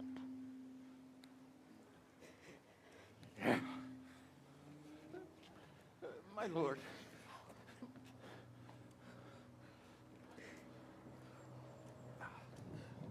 How doth the lady? Dead, I think. Help, Uncle. Hero. Why, Hero? Uncle! Senior Benedick! Friar! Oh, fate, take not away thy heavy hand. Death is the fairest cover for her shame that may be wished for. How now? Cousin Hero! Have comfort, lady. Dost thou look up? Yeah, wherefore should she not? Wherefore? Why doth not every earthly thing cry shame upon her? Can she here deny the story that is printed in her blood? Do not live, hero. Do not ope thine eyes. For did I think you would not quickly die? Thought I thy spirits were stronger than thy shames? Myself would on the rearward of reproaches strike at thy life. Oh, grieved I had but one. Chid I for that of frugal nature's frame. Oh, one too much by thee. Why had I one? Why wast thou ever lovely in mine eyes? Why had I not with charitable hand taken up a beggar's issue at my gate? who smirched us and mired in infamy, I might have said no part of it is mine. This shame derives itself from unknown loins. But mine, oh, and mine I loved, mine I praised, oh, mine I was proud on. Mine so much that I myself was to myself not mine, valuing of her.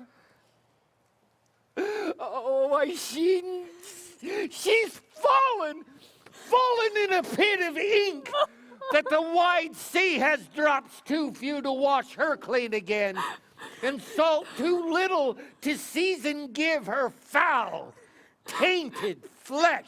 Sir, be patient. For my part, I am so attired in wonder I know not what to say. Oh, on my soul, my cousin is belied. Lady, were you her bedfellow last night?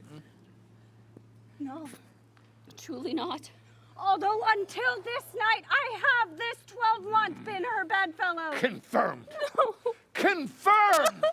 Oh, it is stronger made which was before barred up with ribs of iron. Would the two princes lie? Oh, and Claudio lie. As who so loved her that speaking of her foulness, washed it with tears. Hence from her, let her die. Hear me a little, for silence I have been so long, and given away into this course of fortune by noting of the lady. I have marked 1,000 blushing apparitions to start into her face 1,000 innocent shames. An angel's whiteness beats away those blushes, and in her eyes hath appeared a fire to burn the airs that these princes hold against her maiden's truth. Call me a fool, trust not my readings nor my observations, which with experimental seal doth warrant the tenor of her books. Trust not my age, my reverence, my calling, nor my divinity, if this sweet lady lie not guiltless here under some biting error. Friar, it cannot be. Thou seest that all the grace she has left is that she will not add to her damnation a sin of perjury. She not denies it. Why seekest thou then to cover with excuse that which appears in proper nakedness? Lady, what man is he you are accused of? They know that to accuse me, I know none. If I know more of any man alive than that which maiden modesty doth warrant, let all my sins like mercy! Oh, my father! Prove you that any man with me conversed at hours in meat, or that I yesternight maintained the change of words with any creature, refuse me, hate me, torture me to death! There are some strange misprison in the princes. Two of them have the very bent of honor. And if their wisdoms be misled in this, the practice of it lives in John the Bastard, whose spirits toil in frame of villainies. I know not. If they speak but truth of her, these hands will tear her. If they wrong her honor, the proudest of them shall well hear of it. For time has not so dried this blood of mine, nor age so eat up my invention, nor fortune made such havoc of my means, nor my bad life reft me so much of friends, but they shall find awaked in such a kind, both strength of limb and policy of mind, ability and means and choice of friends to quit me of them thoroughly.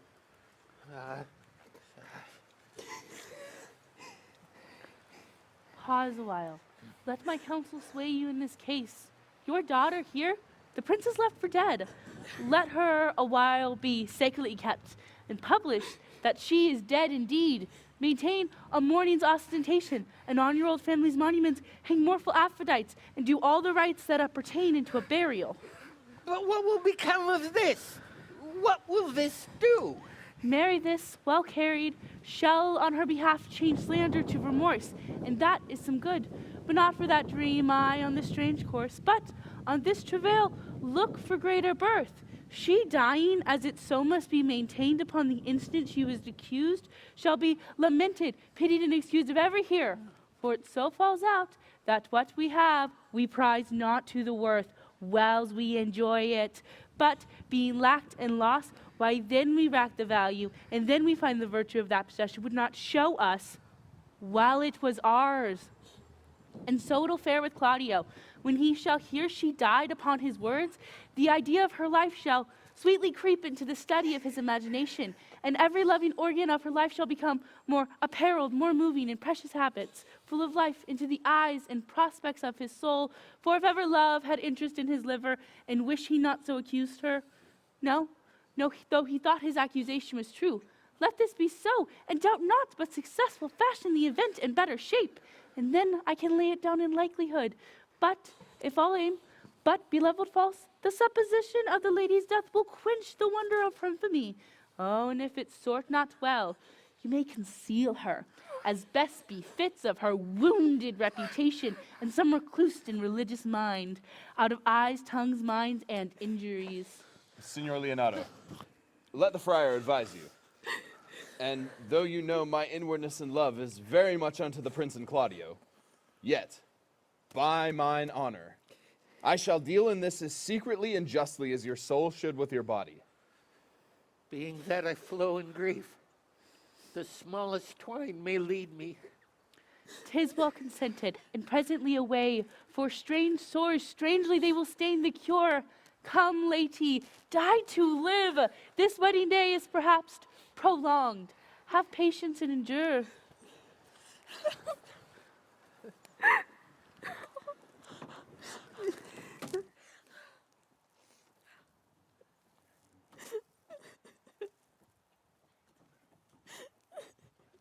Oh, Lady Beatrice, have you wept all this while? Yea, and I will weep a while longer. I will not desire that. You have no reason. I do it freely. Well, surely I do believe your fair cousin is wronged. Ah, how much might the man deserve of me that would right her? Is there any way to show such friendship? A very even way, but no such friend.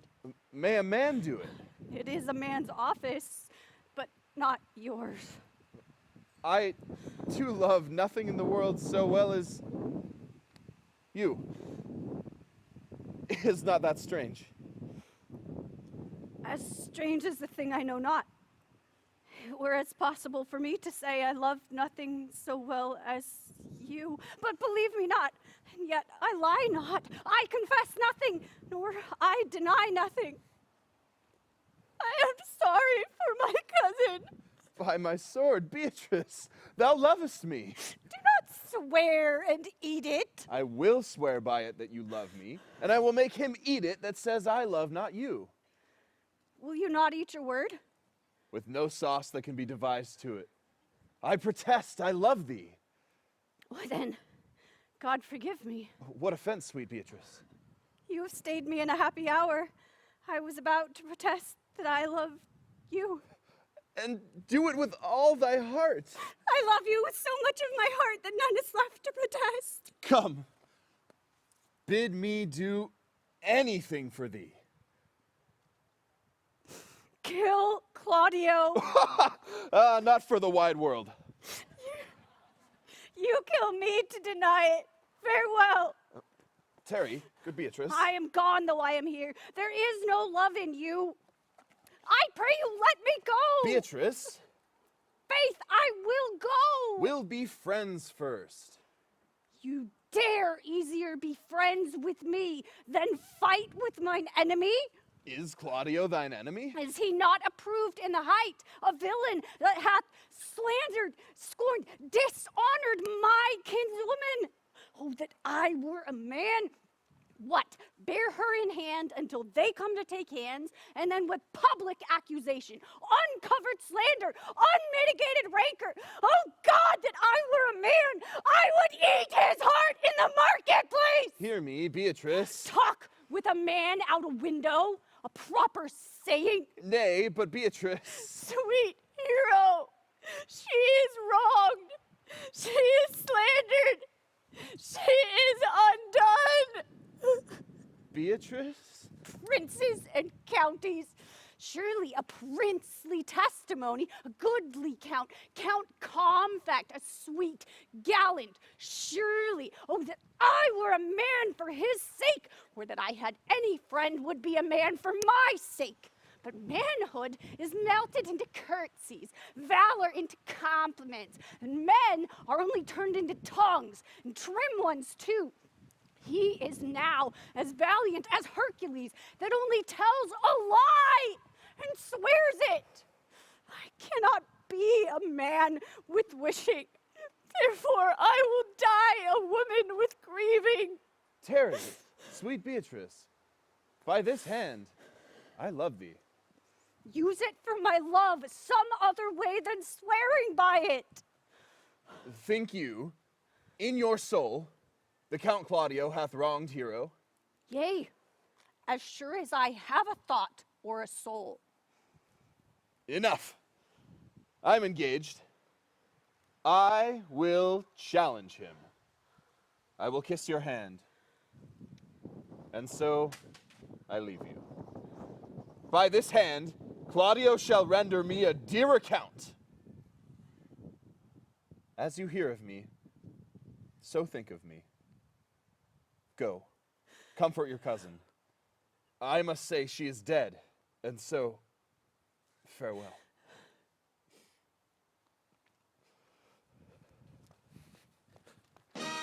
Is our whole assembly appeared?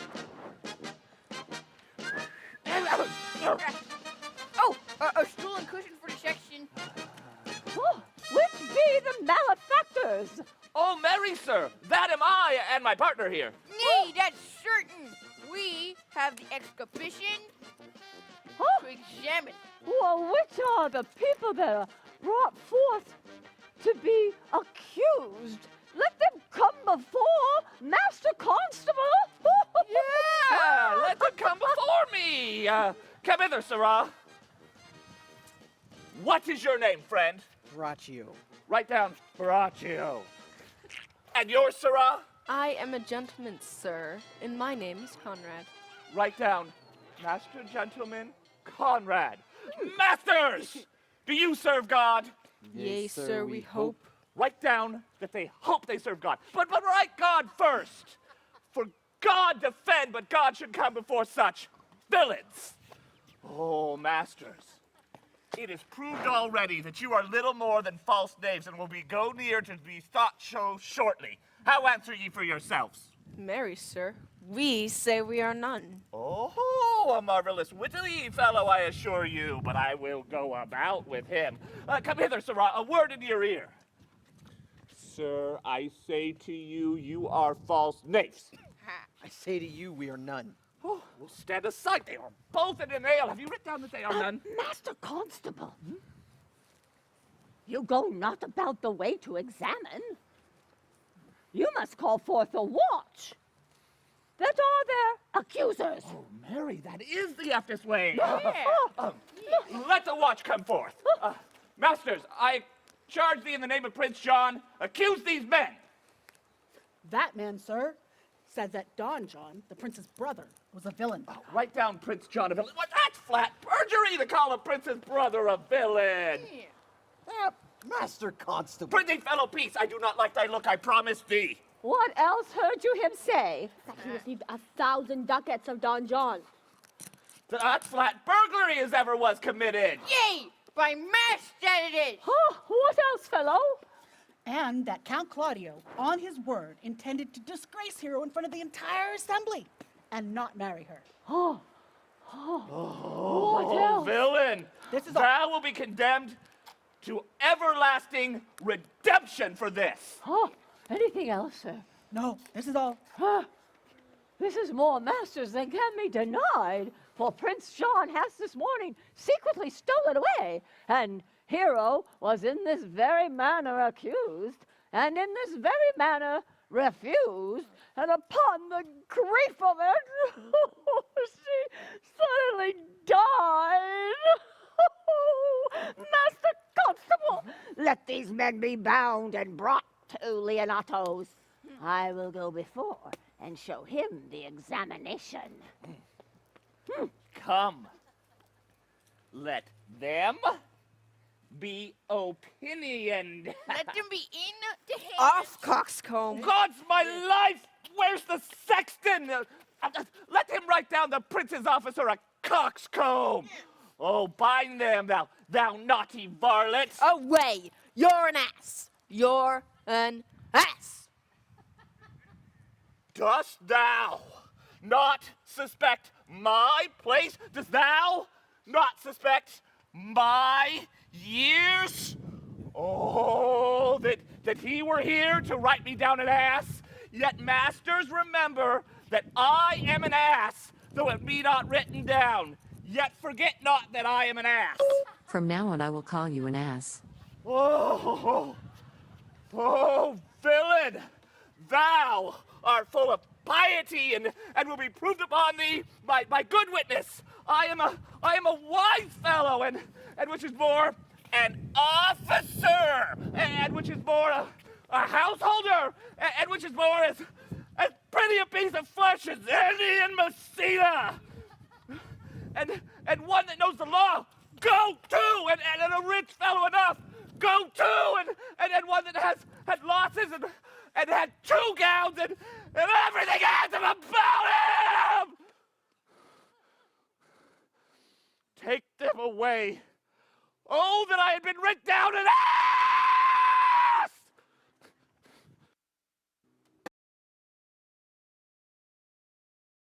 If you go on thus, you will kill yourself. And 'tis not wisdom thus to second grief against yourself. I pray thee, cease thy counsel, which falls on mine ears as profitless as water in a sieve. Give me not counsel, nor let no comforter delight mine ear, but such a one whose wrongs do suit with mine. Bring me a father that so loved his child, whose joy of her was overwhelmed like mine, and bid him speak of patience. Measure his woe the length and breadth of mine, and let it answer every strain for strain, and thus for thus, and such a grief for such, in every lineament, branch, shape, form. And if such a one can smile and stroke his beard, bid sorrow wag, cry ahem when he should groan, patch grief with proverbs, make misfortune drunk with candle wasters, bring him yet to me, and I of him will gather patience. But there is no such man. For brother, men can counsel and speak comfort to that grief which they themselves not feel. But tasting it, their counsel turns to passion, which before would give perceptual medicine to rage, fetter strong madness in silken thread, charm ache with air, and agony with words. No. It is all men's office to speak comfort to those that wring under a load of sorrow, but no man's virtue or sufficiency to be so moral when they shall endure the like themselves. Therefore give me no counsel. My griefs cry louder than advertisement. Therein do men from children nothing differ. I pray thee, peace! I will be flesh and blood. For never was yet philosopher that could endure the toothache patiently, no matter how they writ the style of gods or made a push at chance and sufferance. Yet bend not all the harm upon yourself. Make those that do offend you suffer too. There, thou speakest reason. Nay, I will do so. My soul doth tell me Hero was belied, and that shall Claudio know, and so shall the prince and all of them that thus dishonor her. Here come the prince and Claudio hastily. Good e'en, good e'en. Good day to both of you. Hear you, my lords. We have some haste, Leonato. Some haste, my lord. Well, fare you well, my lord. Are you so hasty now? Well, all is one. Nay, do not quarrel with us, good old man. If he could right himself with quarreling, some of us would lie low. Who wrongs him? Mary, thou dost wrong me, thou dissembler, thou. Nay, never lay thy hand upon thy sword. I fear thee not. Mary, beshrew my hand if it gives your aid such cause of fear. Oh. Faith, my hand meant nothing to my sword. Never fleer or jest at me.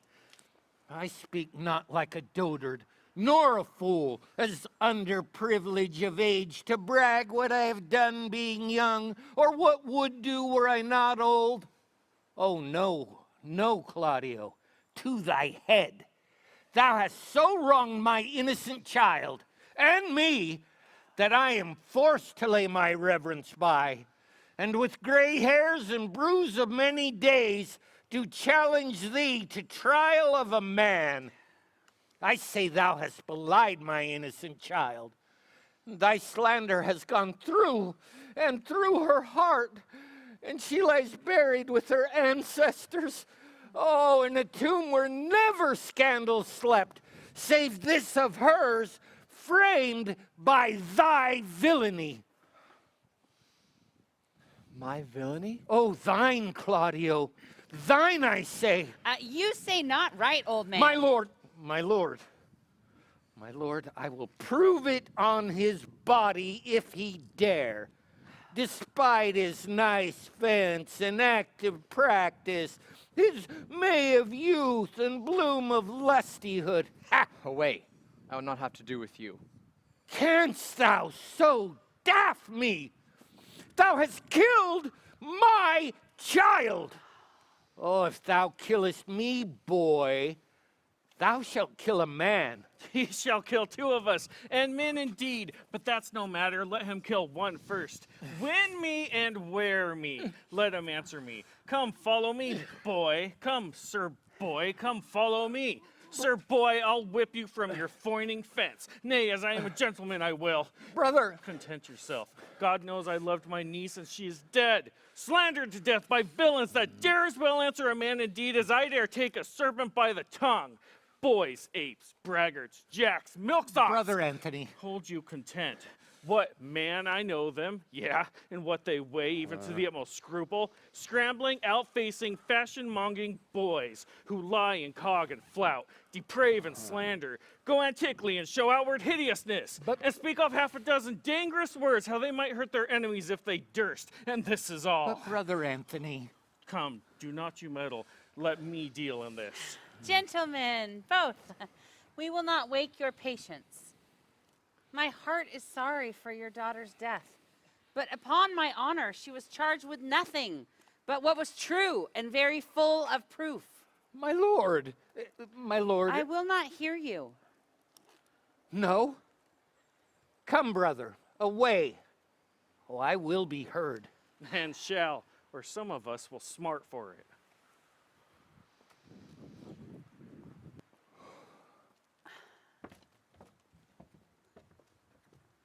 Ah, see, here comes the man we went to seek. Now, senor, what news? Good day, my lord. Welcome, senor. You are almost come to part, almost a fray. We would like to have had our two noses bit off by two old men without teeth. Leonato and his brother. What thinkst thou? Had we fought, I doubt we would have been too young for them. In a false quarrel, there is no true valor. I came to seek you both. We have been up and down to seek you, for we are high proof melancholy and would fain have it beat away. Come, lay us thy wit. It is in my scabbard. Shall I draw it? Dost thou wear thy wit by thy side? Never any did so, though very many have been found beside their wit. Come, I bid thee draw. Draw as the minstrels, draw to pleasure us. As I am an honest man. He looks pale. Art thou sick or angry? What courage, man! What thou care killed a cat? Thou hast smell enough in thee to kill care. Sir, I shall meet your wit in the career, and you charge it against me. I pray you. Choose another subject. Nay, give him another staff. This last was broke cross. By this light, he changes more and more. I think he'd be angry indeed. If he be, he knows how to turn his girdle. Shall I speak a word in your ear? God bless me from a challenge. You are a villain. I jest not. I will make it good how you dare, with what you dare, and when you dare. Do me right, or I will protest your cowardice. You have killed a sweet lady, and her death shall fall heavy on you. Let me hear from you. Well, I will meet you, so I may have good cheer. What? A feast? A feast? In faith, I thank him. He hath bid me to a calf's head and capon, for the which, if I not carve most curiously, he'll say my knife's not. Shall I not go find a woodcock too? Sir, your wit ambles well. It goes easily. I shall tell thee how Beatrice praised thy wit the other day. I said, thou hadst a fine wit. True, said she, a fine little one. No, said I, a great wit. Right, said she, a great gross one. Nay, said I, a good wit. Just, said she, it hurts nobody. Nay, said I, the gentleman is wise. Certain, said she, he is a wise gentleman. Nay, said I, he hath the tongues. That I believe, said she, for he swore a thing to me on Monday night that he forswore on Tuesday morning. There's a double tongue, there's two tongues. Thus did she an hour together transhape thy particular virtues. But yet at the end she concluded with a sigh that thou wast the properest man in Italy. For the which she wept heartily and said she cared not. Yea, that she did. But yet for all that, and if she did not hate him deadly, she would love him dearly. The old man's daughter told us all. All, and moreover, God saw him when he was hid in the garden. But when shall we set the savage bull's horns on the sensible Benedick's head? Yea, in text underneath, here dwells Benedick the married man. Fare you well, boy. You know my mind. I will leave you now to your gossip-like humor. You break jests as braggarts do their blades, which, God be thanked, hurt not. My lord, for your many courtesies, I thank you. I must discontinue your company. Your brother the bastard is fled from Messina. You have among you killed a sweet and innocent lady. For my lord Lackbeard there, he and I shall meet. Until then, peace be with him.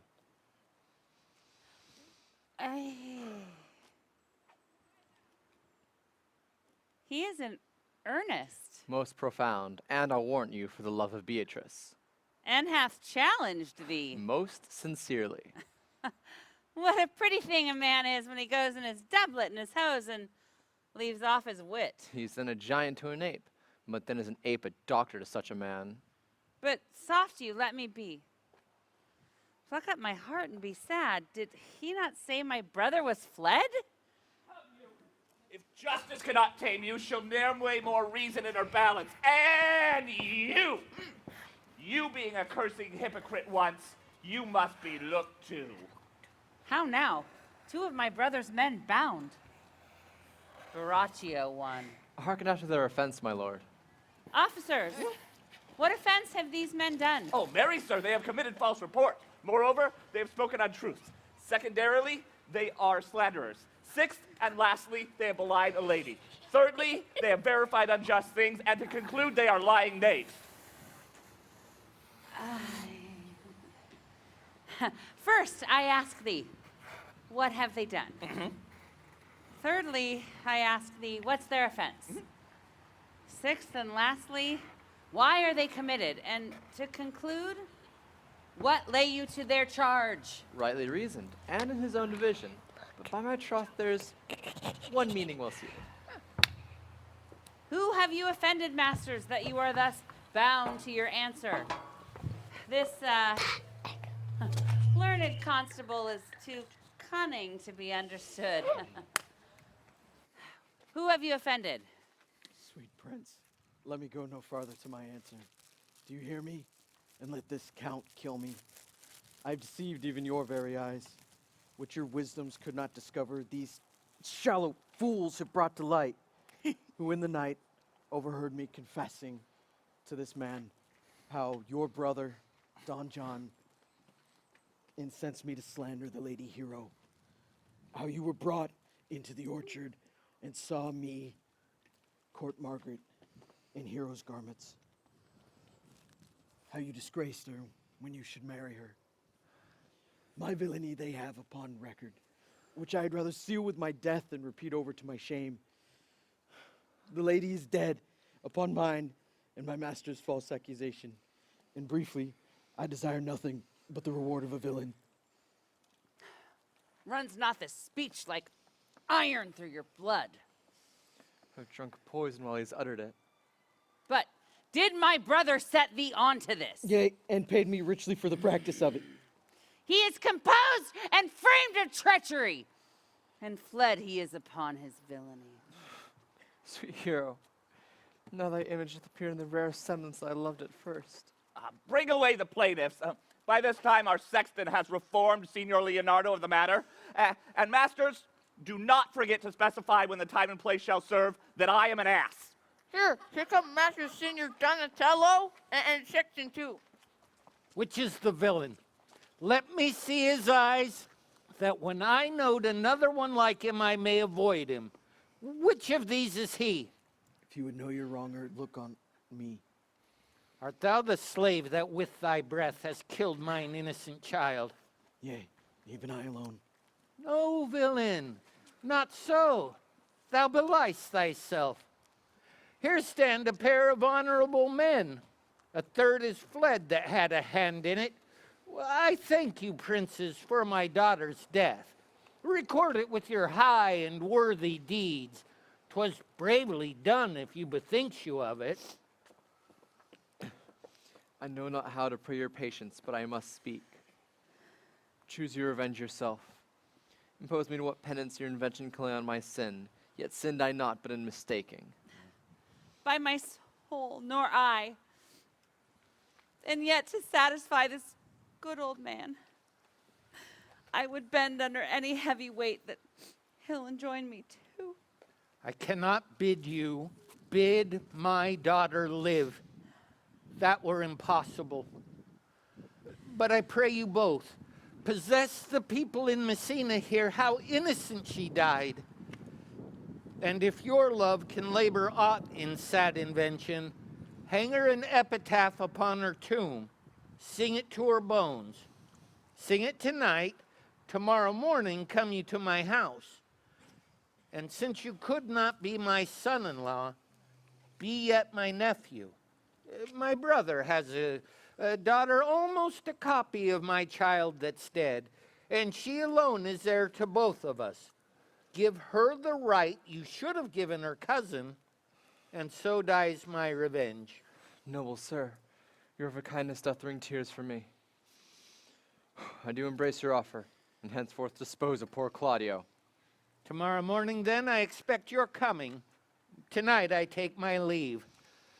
This naughty man shall face to face be brought to Margaret, who I believe was packed in all this wrong, hired to it by your brother. No, by my soul, she was not, nor knew not what she did when she first spoke to me, but always hath been just and virtuous in everything that I do know by her. Moreover, sir, which is indeed not under white and black, this plaintiff here, the offender, did call me an ass. I beseech you, let it be remembered in his punishment. Moreover, they heard them talk of one deformed. They say he wears a key in his ear and a lock hanging by it, and he has borrowed money in God's name, that which he has used so long and ne'er repaid, that now men grow hard-hearted and will lend nothing for God's sake. Oh. I pray you examine them upon that point. Well, I thank thee for thy care and honest pains. Your worship speaks like a most thankful and reverent youth, and I praise God for you. There's for thy pains. God save the foundation! Go. I discharge thee of thy prisoner, and I thank thee. I leave an errant knave with your worship, which I beseech your worship to correct yourself of, for the example of others. God, keep your worship well. God, restore you to health. And, if a merry meeting may be wished, God prohibit it. Come, neighbor. Until tomorrow morning, lords. Farewell. Farewell, my lords. We look for you tomorrow. We will not fail. Tonight, I'll mourn with Hero. Bring you these fellows on. We'll talk with Margaret how her acquaintance grew with this lewd fellow.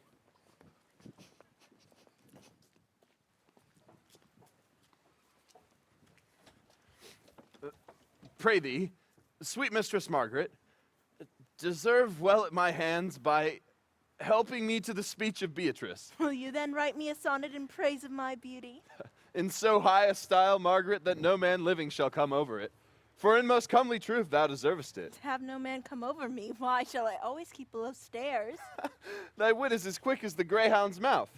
It catches. And yours as blunt as the fencer's foils, which hit but hurt not. A most manly wit, Margaret. It will not hurt a woman. And so, I pray thee, call Beatrice. I give thee the bucklers. Give us swords, we have bucklers of our own. If you use them, Margaret, you must put in the pikes with a vice, and they are dangerous weapons for maids. Well, I will call Beatrice to you, who I think hath legs. And therefore will come.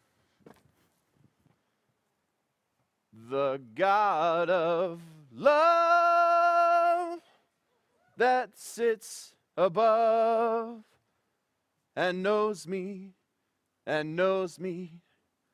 how pitiful I deserve. Ugh. I mean in singing. But in loving, Leander the good swimmer, Troilus the first employer of panders, and a whole book full of these quondam carpetmongers, whose names yet run smoothly in the even road of a blank verse, why, they were never so truly turned over and over as my poor self in love. Mary, I cannot show it in rhyme. I have tried. Could find no rhyme for lady, but baby, an innocent rhyme. For scorn, horn, a hard rhyme. For school, fool, a babbling rhyme. Very ominous endings. No, I was not born under a rhyming planet, nor I cannot woo in festival terms. Sweet Beatrice, wouldst thou come when I called thee? Yea, Signor, and depart when you bid me. Oh, stay but till then. Then is spoken. Fare you well now. And yet, ere I go, let me go with that I came, which is knowing what hath passed between you and Claudio. Only foul words, and thereupon I will kiss thee. Foul words is but foul wind, and foul wind is but foul breath, and foul breath is noisome. Therefore, I will depart unkissed. Thou hast frighted the word out of his right sense, so forcible is thy wit. But I must tell thee plainly, Claudio undergoes my challenge, and either I must shortly hear from him, or I will subscribe him a coward. And I pray thee now tell me, for which of my bad parts didst thou first fall in love with me? For all of them combined, which maintained so politic a state of evil, they will not admit any good part to intermingle with them. But for which of my good parts did you first suffer love for me? Suffer love? A good epithet. I do suffer love indeed, for I love thee against my will. In spite of your heart, I think. Alas, poor heart. If you spite it for my sake, I will spite it for yours. For I will never love that which my friend hates. Thou and I are too wise to woo peaceably. It appears not in this confession. There's not one wise man among 20 will praise himself. An old instance, Beatrice, that lived in the lime of good neighbors. If a man do not erect in this age his own tomb ere he dies, he shall live no longer in monument than the bell rings and the widow weeps. And how long is that, think you? Question.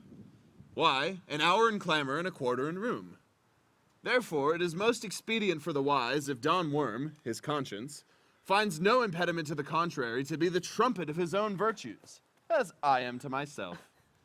So much for praising myself, who, I myself will bear witness, is praiseworthy. And now tell me, how doth your cousin? Very ill. And how do you? Very ill too. Serve God, love me, and mend. There will I leave you too, for here comes one in haste. Madam, you must come to your uncle's.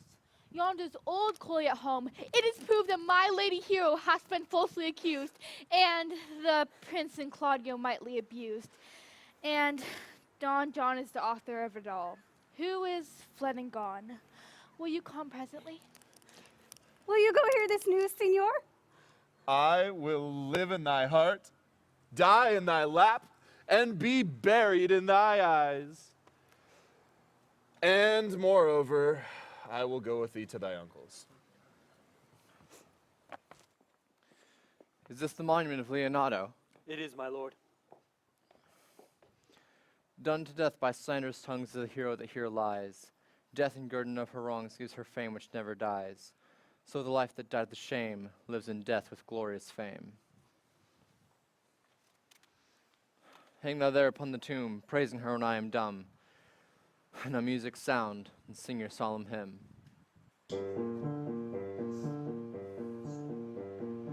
Pardon, goddess of the night, those that slew thy virgin night, for the which with songs of woe round about her tomb they go. Midnight assist our moan, help us to sigh and groan. Heavily, heavily, graves yawn in you your dead till death be uttered. Heavily, heavily. Now, unto thy bones good night. Yearly will I do this right. Good morrow, masters. Put your torches out. The wolves have prayed, and look, the gentle day. Before the wheels of Phoebus roundabout dapples the drowsy east with spots of gray. Thank you all, and leave us. Fare you well. Good morrow, masters, to each his separate way. Come, let us hence, and put on other weeds. Then to Leonato's we will go. And Hymen now with luck your issue speeds, in whom we rendered up this woe.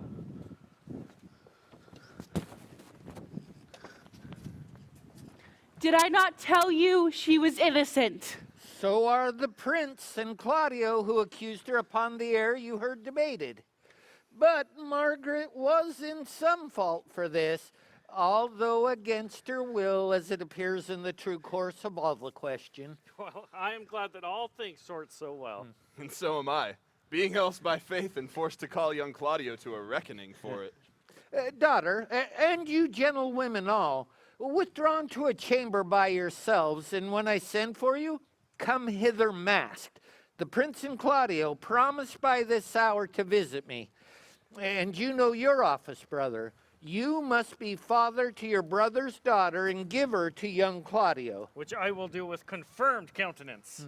Friar, I must entreat your pains, I think. To do what, Signor?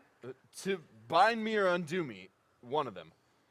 Signor Leonato, truth it is, good Signor, your niece regards me with an eye of favor. That I, my daughter, lent her. 'Tis most true. And I do with an eye of love. Requite her. Ah, the sight whereof I think you had from me, from Claudio, and the prince. But what is your will? Your answer, sir, is enigmatical. But for my will is your goodwill may stand with ours. This day to be conjoined in the state of honorable marriage, in which, good friar, I shall desire your help. My heart is with your liking. And my help. Here comes the Prince and Claudio. Good morrow to this fair assembly. Well, good morrow, Prince. Good morrow, Claudio. We here attend you. Are you yet determined today to marry with my brother's daughter? I'll hold my mind were she hideous. Call her forth, brother. Here's the friar ready. Good morrow, Benedick. Why, what's the matter? That you have such a February face. so full of storm, of frost and cloudiness. I think he thinks upon the savage bull. Tush, fear not, man, for we'll tip thy horns with gold, so that all Europa may rejoice at thee, as once Europa did at lusty Jove when he played the noble beast in love. Bold Jove, sir, had an amiable low, and some such strange bull left your father's cow and got a calf in that same noble feat. Much like to you, for you have just his bleat. For this I owe you. Here's other reckonings.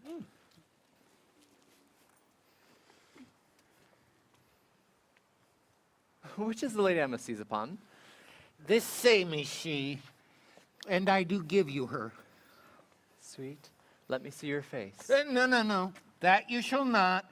Not till you take her hand before this friar here and swear to marry her. Give me your hand. Before this holy friar, I'm your husband if you will have me. And when I lived, I was your other wife. And when you loved, you were my other husband. Another hero! Nothing certainer. One hero died defiled, but I do live. And surely as I live, I am a maid. The former hero. Hero that is dead. Oh, she died, my lord, whilst her slander lived. All of this amazement cannot qualify when after the holy rites are ended, I will tell you largely of fair hero's death. In the meantime, let wonder seem familiar, and let us to the chapel presently. Yeah, soft and fair, friar. Which is Beatrice? I answer to that name. What is your will? Do not you love me? Why, no more than reason. Why, then your uncle and the prince and Claudio have been deceived. They swore you did. Do not you love me? Troth, no more than reason. Why then, my cousin Margaret and Ursula are very much deceived, for they did swear you did. They swore you were almost sick for me. They swore you were well nigh dead for me. 'Tis no such matter. Then, you do not love me? No, truly, but in friendly recompense. Come, cousin, I am sure you love the gentleman. Do not be sworn upon it, he loves her, for here is a letter written in his own hand, a halting sonnet of his own pure brain, fashioned to Beatrice. And here's another, written my cousin's hand, stolen from her pocket, containing her affection unto Benedick. A miracle. Here's our own hands against our hearts. Come, I will have thee, but by this light, I take thee for pity. Oh. I would not deny you, but by this good day, I yield upon great persuasion, and partly to save your life, for I was told you were in a consumption. Peace. I will stop your mouth. Woo! How dost thou, Benedick, the married man? I'll tell thee what, Prince. A college of witcrackers cannot flout me out of my humor. Dost thou think I care for a satire or an epigram? No. If a man will be beaten with brains, he shall wear nothing handsome about him. In brief, since I do purpose to marry, I shall think nothing to any purpose that the world can say against it, and therefore never flout at me for what I have said against it. For man is a giddy thing, and this is my conclusion. For thy part, Claudio, I did think to have beaten thee, but in that thou art like to be my kinsman, live unbruised, and love my cousin. Well, I hadst well hoped thou wouldst deny Beatrice, so I might have cudgeled thee out of thy single life, to make thee a double dealer, which out of question thou wilt be if my cousin don't look exceedingly narrowly to thee. Come, we are friends. Let's have a dance ere we are married, that we may lighten our own hearts and our wives' heels. We'll have dancing afterwards. First, of my word. Therefore, play music. Prince, thou art sad. Get thee a wife. Get thee a wife. There is no staff more reverend than one tipped with horn. My lord, your brother John has taken flight, brought armed men back to Messina. Think not on him till tomorrow. I'll devise thee brave punishments for him. Strike up, pipers.